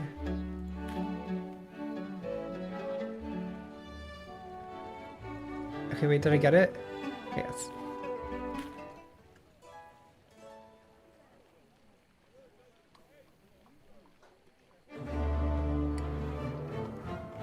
Oh, the music. The political hobbyists of France has been breathlessly following the events of the Estates General over the last few weeks, and their watchful eyes have led to a stunning revelation. This revelation is that the Estates General has currently accomplished absolutely nothing. While the king has attempted to keep the discussion focused on tax reform to deal with France's crumbling budget, every single debate has stalled out due to fights over voting rights and representation. Members of the Third Estate won't let this issue go, as they're the only estate that pays any taxes under the current system. However, any attempts to change this would be inevitably shut down by the First and Second Estate, who both pay no taxes and each have just as many votes as the Third Estate. Yet the bourgeoisie and the revolutionaries of the Third Estate have been slowly gaining ground in the public eye. Their claims that the system is unfairly balanced ring more true every day, as people all across the country starve. Every day, mutters of discontent grow louder and louder. The longer this impasse lasts, the more the tension will build. However, if it keeps building, then it won't be long before something snaps. And so, in Paris, life goes on. Time passed. Okay. Opera Gala. Okay, well... Now is the time for crown. Flattering. Oh, we could definitely do the conservative gown tonight. I think that's the move. No doubt, no doubt.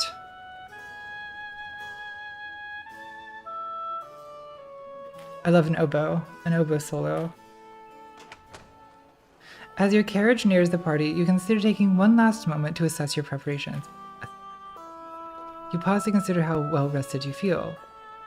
You're thankfully well rested for this particular event, so you manage to feel invigorated and ready to take on whatever comes your way. Because I've got so much credibility right now. You're wearing a conservative gown to a party being held by the crown. The guests greatly approve of your outfit and your credibility has increased significantly. Guys, I have so much credibility right now. Okay, step out of your carriage, ripple, whisper, gossip, bribe. Okay, let's do this.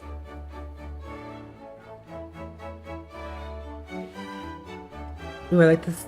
I like this aristocrat music. Loose lips. It doesn't look worth it. No. No, I don't care about Armand. Indiscreet stories. A couple here is telling stories, some of which have proven to be bawdier than others. If you're willing to brave risks of impropriety, their rewards might be valuable indeed. Okay, that's gonna be my conversation. No doubt, no doubt. You find yourself in a conversation with some mingling guests. Everyone already seems to know each other, and they're trading jokes and stories at a rate that's almost impossible to keep up. However, you do manage to snag some indiscreet tidbits that could be useful later. You begin to face a ground closet. Oh, tell us the story you told me earlier. The one you heard while you were out with the Duc d'Orléans. Ah, that one. I'm not sure if it's a good story for mixed company. Well, if the Duc d'Orléans told it to you, then I absolutely must hear it. Pray continue. Yes, please do. The gentleman wavers for a moment before he finally gives in. Fine, but remember that you're the ones who asked for it. Okay, risky. Huzzah! Okay, these two are ludicrous. He launches into a story that was a lot bawdier than you expected. It's entertaining to be sure, but you can definitely see why he was initially uncomfortable with sharing it with strangers. In fact, you wonder if you should have heeded that discomfort. Scandalous crown gossip. Of course, everyone still laughs, and you do too. You're also a little stunned. Can so many people even fit in a single bedroom? One of those stories, huh? Later on, everyone drifts away from each other, and you take a few moments to recompose yourself after all that. Okay. Is that Elizabeth? She's taking a moment by herself in the garden. Okay. Or at least you'd think she was alone if she wasn't hissing angrily to a tree. Something appears to be wrong, but you may be able to help. I'll save you, Huyin.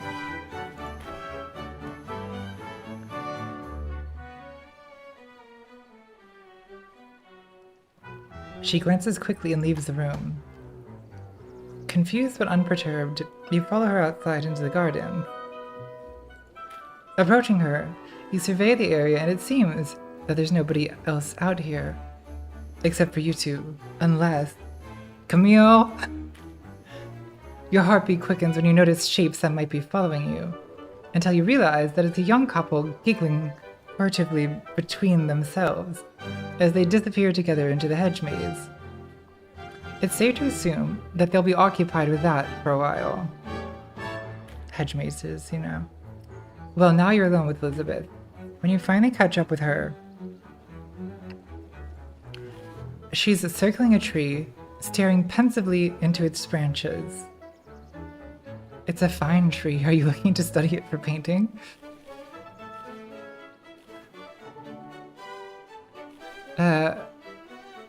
What are you looking for? Do you need any help finding it? Oh, bonsoir, she says, suddenly noticing you. Some help would be very much appreciated, actually. My daughter, Julie, wanted to come with me tonight, so I brought her, but then I ran into a potential client. I must have gotten so distracted setting up a meeting with him that I stopped paying attention to her. She must have gotten bored and wandering off. Maybe she's in the closet. I know how much she likes climbing trees, and a few moments ago, I'm certain I saw her little legs scurrying up this one. Now that I'm out here, though, I can't see her at all.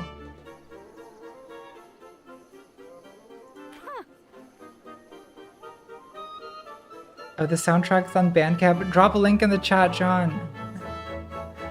Ugh, now I know why. Okay, I skipped it.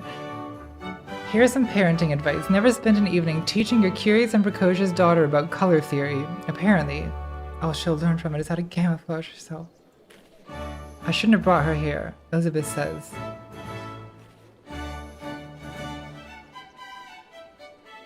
You just wanted her to have fun. I'm being agreeable. Merci beaucoup. Beaucoup. It's French. It's nice to know that at least someone here thinks I'm doing the right thing. Elizabeth, it'd be pretty hard to turn me against you at this point. I always attend these things by myself because I'm really here to find new clients to paint. Unfortunately, little Julie doesn't really understand that. She just knows Mama is going to another fancy ball with all the queens and princesses every time she begs me to let her come along.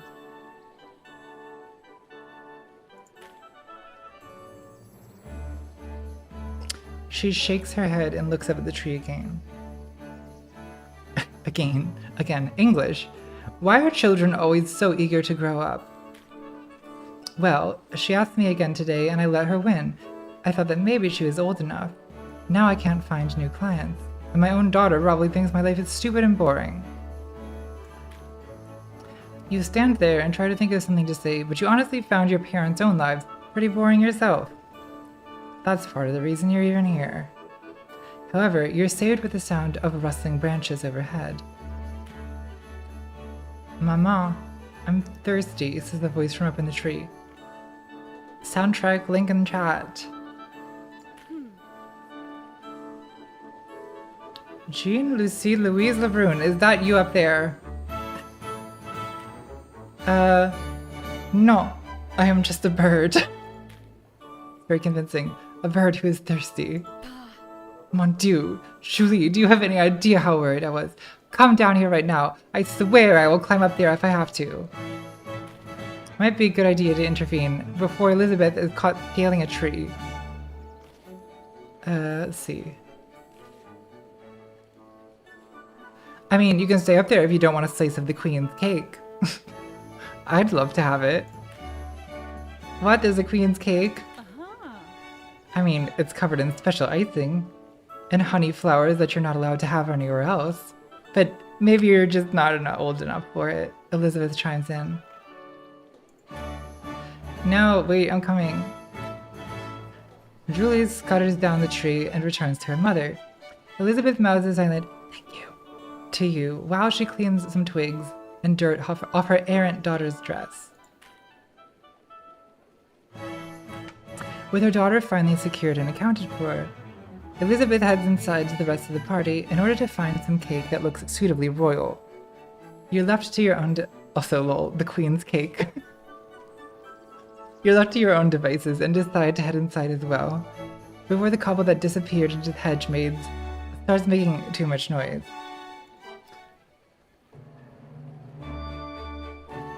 After party report. I love that Yvette she keeps creepy diaries of her own. I don't really play any games that don't involve creepy diaries.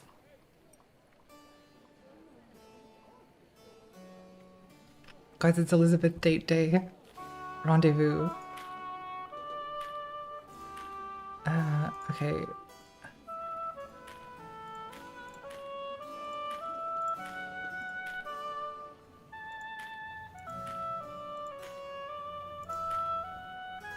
Cottagecore rendezvous. After spending the first half of the day getting ready, you head out for your rendezvous. You're neither well rested nor exhausted. Nothing is holding you back from being your most engaging self. Okay, Jardin de Plantes. A few minutes late, Elizabeth arrives. After taking a moment to carefully look around, she approaches you. You look absolutely stunning, she gushes, as she looks you over, and you notice her empty hand idly sketching you in the air. Staggering amount of favor.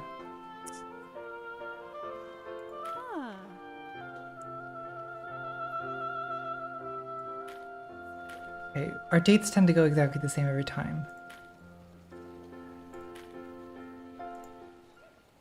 I guess I'm just maintaining. Is that all we're doing?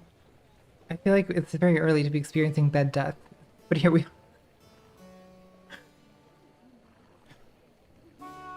are. Okay, what do we do today? Well, we have a party tomorrow, a revolutionary party. Well, let's see if there's anything good to do.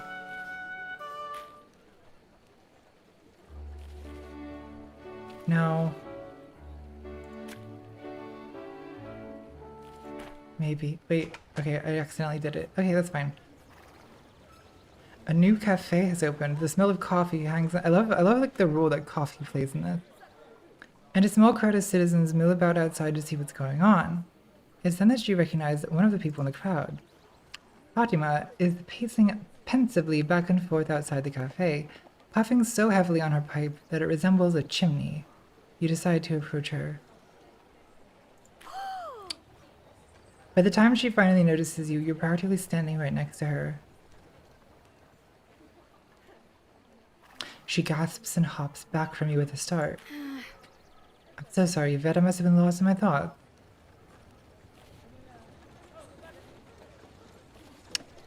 What has you so worried? It's just that my parents are waiting for me in the cafe. We're just supposed to be meeting for tea, and I'm at my wit's end. They've always supported me, but there's this pressure to succeed that's just overwhelming sometimes. I'm their only child, and I know they gave me everything that they could, and there's times I feel like I was a poor investment. Why am I everyone's therapist? Tell me more about your mother. To be honest, my business at Le Petit Mogul has been struggling for months. In fact, your loyal patronism was one of the only reasons I'm still in business. I know my parents, and the first thing they're going to ask me is how the store is going, and... Alright, I'll help you. Why am I telling a customer this? I don't know. This is what my life has come to. I'm dreading that someone is going to ask how I'm doing. I'm either going to lie to them, or I'm going to tell them the truth and bear their disappointment. I don't even know which choice is worse. Yet you seem to have your life under control. Well, I don't know if I'd reach these assumptions. What should I be doing here? Okay, I could tell her to tell the truth. Never stop lying. I guess I'll just tell her to whatever. I'm not sure about that. No, I'm not. I hate how much sense you're making. If I'm not honest with them, then I'll end up having to build new lies upon old lies. And that's just inviting the devil into your home. It can only bring problems. Well, here goes nothing. Okay. Has the unvarnished truth always been the best choice for you? Perhaps it's just better for other people. As you don't want to make things awkward by lingering outside. Okay. That was not the most exciting event.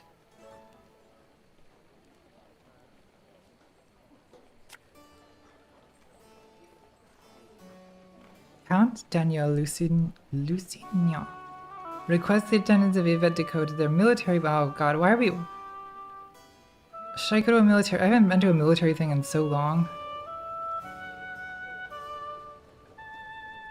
I don't know. Good morning, Scotland.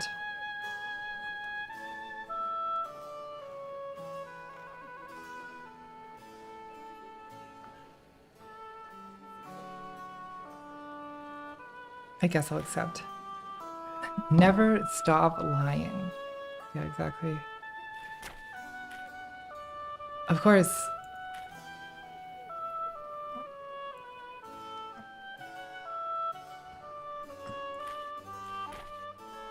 Antoine. Ugh.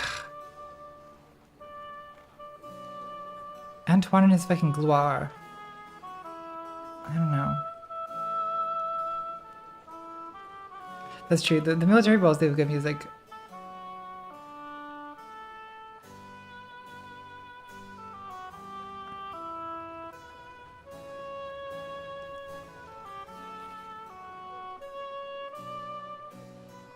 Fine, I'll accept. Wait, I need to get peril down? How do I get peril down? I actually have no idea how to get peril down.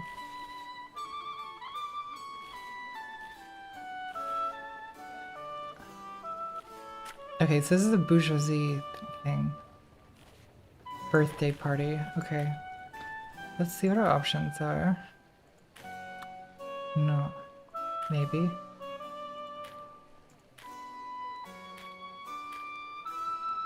Okay, this one.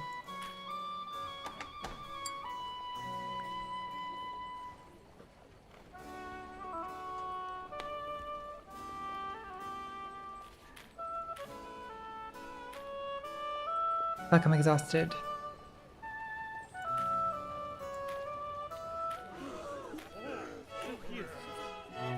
I also need to sell some gossip. Okay, I might need some money soon.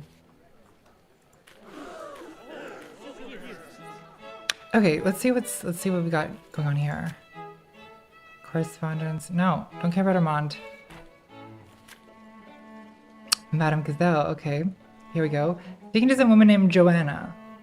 Something about seeing these two together is putting you on edge. Alright, that sounds like trouble. Let's do it. You see Madame Gazelle in the party and decide to approach her, but you notice that she's not alone. There's another woman with her. This woman looks sinister. Madame Gazelle perks up when she sees you approaching. Bonsoir, Yvette. Have you met Joanna de Jardin? Not yet, but I'm glad to now. Sure, let's be polite. You step into the conversation and Madame Gazelle gives you a hidden smile. Genuinely glad to have your company. Okay. Apparently Joanna's boring. So as I was saying before, continues Joanna, as she flags down a servant and requests 3 glasses of wine. What is wrong with this woman? Look at her faces. Oh, we only need 2 of those, says Honorad quietly, but the servant doesn't seem to notice her. Instead, he generously fills 3 glasses and sits them down on a table in front of you. What I saw in Austria when I was there was fascinating. The Holy Roman Emperor has enacted reforms focused on social progress and stability. I'm sure you already know that stability is a necessary part of any growing economy. Joanna doesn't seem to notice, but Honorad isn't paying attention. She's just staring at the wine in front of her, clutching tightly to the glass of water in her hand. Is Honorad drunk? What's wrong? Do you not like this particular vintage? No, it's just that Madame Gazelle replies distantly, swallowing hard. I know, let's have a toast. Joanna takes a glass and holds it aloft. How about to cooperation and prosperity? How very lib of you. You see Madame Gazelle and she's reaching for a glass, but her hand is shaking.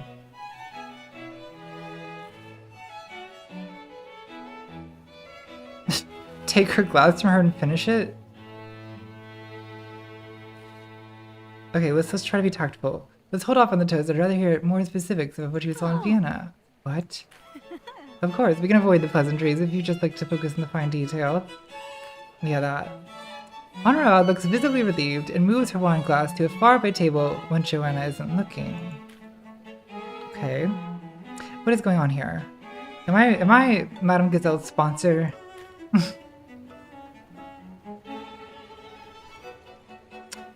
Joanna proceeds to recite an absolutely dizzying list of the exciting and inspiring news coming out of Vienna. It's easy to get caught up in her enthusiasm, and by the end of it, you're practically ready to swear fealty to the Holy Roman Emperor yourself. Abruptly, she pulls a pocket watch from her bodice and clucks her tongue. I'm sorry, ladies, but you must excuse me.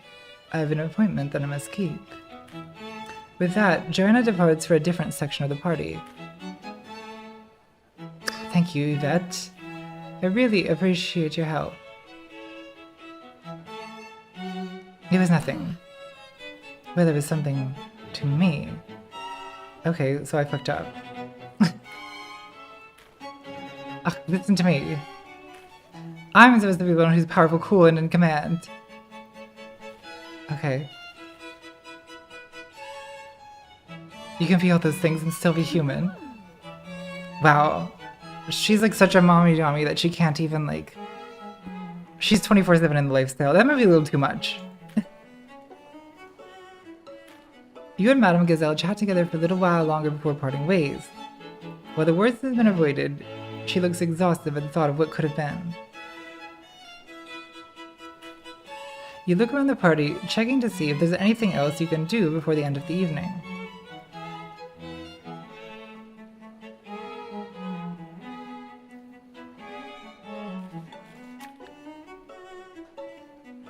Staying on one's toes. No, we don't want to hear from this man. Okay, let's do more Madame Gazelle. A gentleman is currently in the process of smothering one Madame Gazelle with advice. Well, she would clearly rather be anywhere else. Perhaps you could help. I got you. Strolling through the party, you manage to spot Madame Gazelle from across the room. She's with a man who seems very excited to speak to her. Upon closer inspection, he is the only one excited about this conversation. She looks absolutely apathetic. Seeing an opportunity, you decide to approach them. Though some might consider it a simple industry— wait, oops, I skipped it, I'm sorry. Oh wow, Madame Gazelle replies, that's absolutely fascinating. I'd never considered that before. She is lying. However, I'd hate to take up too much of your time with all this talk about business. This is a social event after all, and I'm sure you have a lot to attend to. He grins even wider and replies, oh, don't worry yourself, Madame Gazelle. My schedule is entirely open. In fact, Oh, Yvette, is that you? Madame Gazelle walks over and leads you into the conversation by the hand. I've never been so glad to see you before. Have you met Monsieur Hervard? No, but I'd love to. I'm sorry to interrupt, Madame Gazelle, but don't we have an appointment to keep? The banker looks puzzled by this new development. Ah, yes, Madame Gazelle suddenly replies. How could I have been so forgetful? Yvette and I have some business we need to attend to. My apologies, monsieur. We must go. With that, she puts a hand on your waist and leads you both away from the banker before you can formulate a proper objection.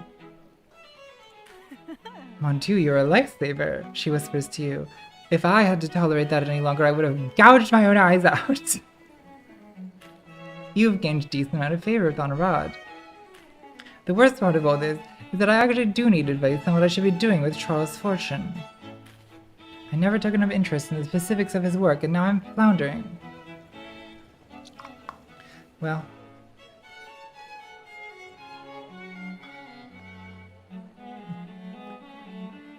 Baby. I'd rather discuss me and you. Oh, I couldn't possibly agree more. She says in a low voice, leaning close enough to you that you could smell her perfume. Smells like violets. Think we on without me. You've gained some favor with Honorade. In fact, she says before giving a silent signal. Her servant gives the signal, and her servant Renee appears. He hands you a bone-colored business card. There's no name printed on it, merely an address. You should write me a letter. I would love to see you in a place where none of these people are able to interrupt us.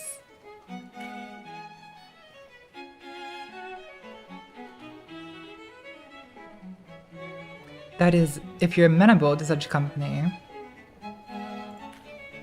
You can now go and rendezvous with Madame Gazelle. You.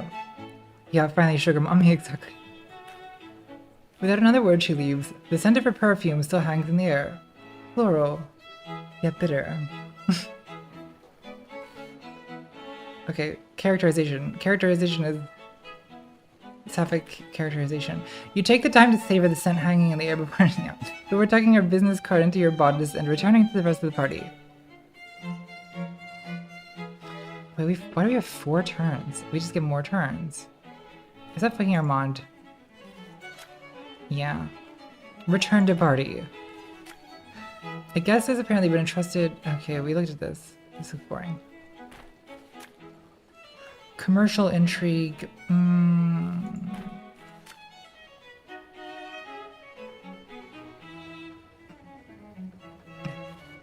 These all sound kind of boring. Well, okay. How about this one?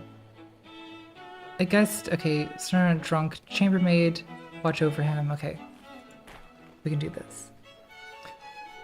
Take another turn of the party. You come across a beleaguered chambermaid attempting to contain a guest who is clearly far too deep into his cups. Ah, today's a grand day, is it not?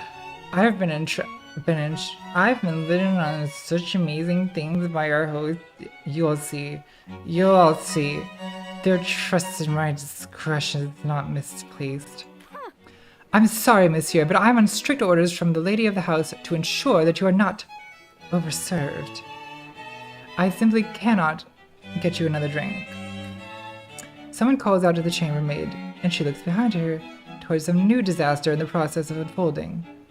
In a panic, she leaves her charge while heading towards this latest problem.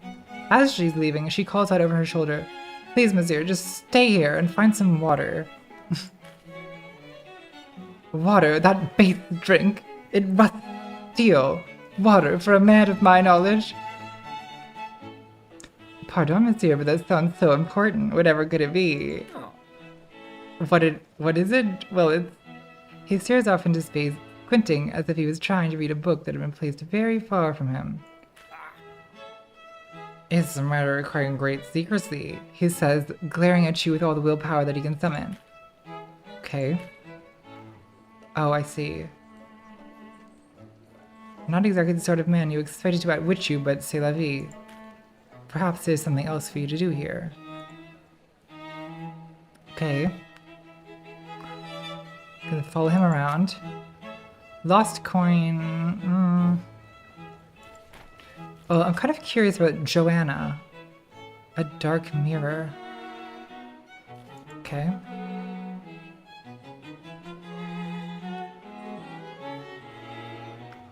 You have Frollo energy. Absolutely. With a sigh of relief, you manage to find a breeze from the open doors in the vestibule. It's gotten so hot that you feel like you're going to pass out. You are absolutely certain that you started to sweat through your makeup.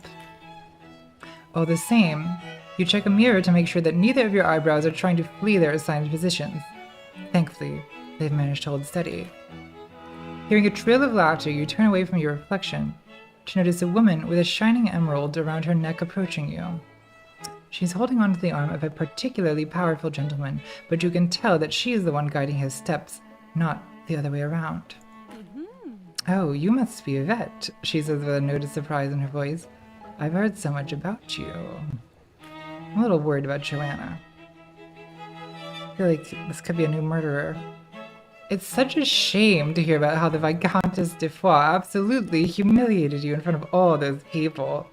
I can't imagine how awful it was to endure such a vile debasement. Truly unfortunate. The gentleman with her looks you over and gasps. I remember hearing of this. Unfortunate business. He says with pity, which is not exactly the emotion you hoped to inspire in people tonight. Well, all things considered, you've done quite well for yourself, Joanna says, scrutinizing you carefully. In a provincial village like yours, I can see why Armand would have taken quite a liking to you. Whom? Then again, I imagine it's easier to be so ambitious when you have nothing to lose.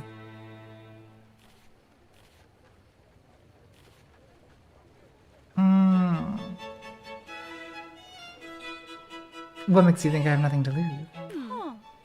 What makes me think that? Well, for one, you've barely even gone looking for your fiancé. Otherwise, you would have found him by now, no? It's such a pity that you're destined for disappointment in that regard. Joanna, that is not what I consider just disappointment. But by all means, go on, continue thinking that. Oh, my glass seems to have run terribly dry. Joanna gasps in imitation of surprise. Monsieur, would you mind fetching me a drink? What? Oh, but of course, Madame Dujardin. The gentleman replies, seemingly oblivious. With that, he departs, leaving you alone with Joanna. The woman wastes no time stepping closer to you, her voice low. Looking at the greater picture, I know I shouldn't be bothered by you. In fact, we should be of absolutely zero interest to each other. We're merely two women trying to make our own lives better. However, whether I like it or not, I find my thoughts drawn to you, thinking about how quickly your star has already risen, thinking about how achieving those very same advancements took me years. Oh, we've got an envier on our hands. This is gonna suck. I mean, her dress is appropriately green. The way she says the word years, it sounds like a jagged scar being reopened. I simply don't know what to do with you. Alright, let's see if we can diffuse this situation. This doesn't need to end in open hostility, Joanna. Yikes, I can't tell if this is a threat or a romantic advance. Okay, let's try to talk her down. Oh, is Armand's fiancé trying to extend me an olive branch? Fine, I can accept that for now. As long as our circumstances don't interfere with each other's plans, we can at least be civil. We're definitely gonna have to fight each other for Honorade. Joanna seems to visibly relax, and you can feel a certain tension drain out of the conversation. I've lost a large amount of peril. I guess that's good. My date has yet to return with my drink, and he still needs to be convinced that he should be donating money to further a certain political club's beneficent activities.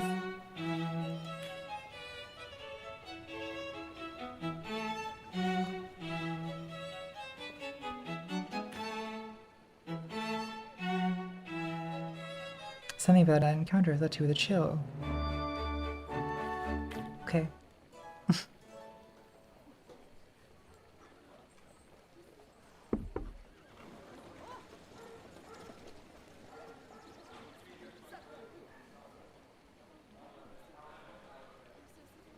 Good morning, madame. God damn it, Camille. Look how expensive my life is getting. Guys, is this tailor really worth it?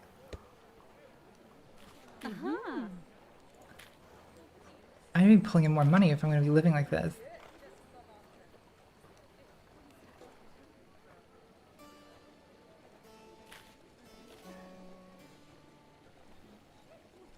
Alright, I think it's time. I think it's time to call it a night.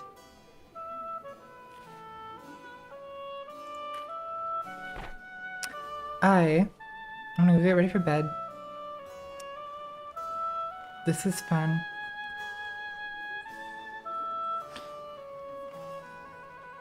See you guys later. Maybe we can do another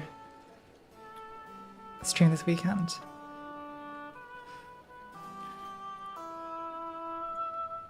I think this game, like, this game wears me out faster because I'm like reading constantly. So my voice just gets kind of like, my voice gets done, which is where we're at.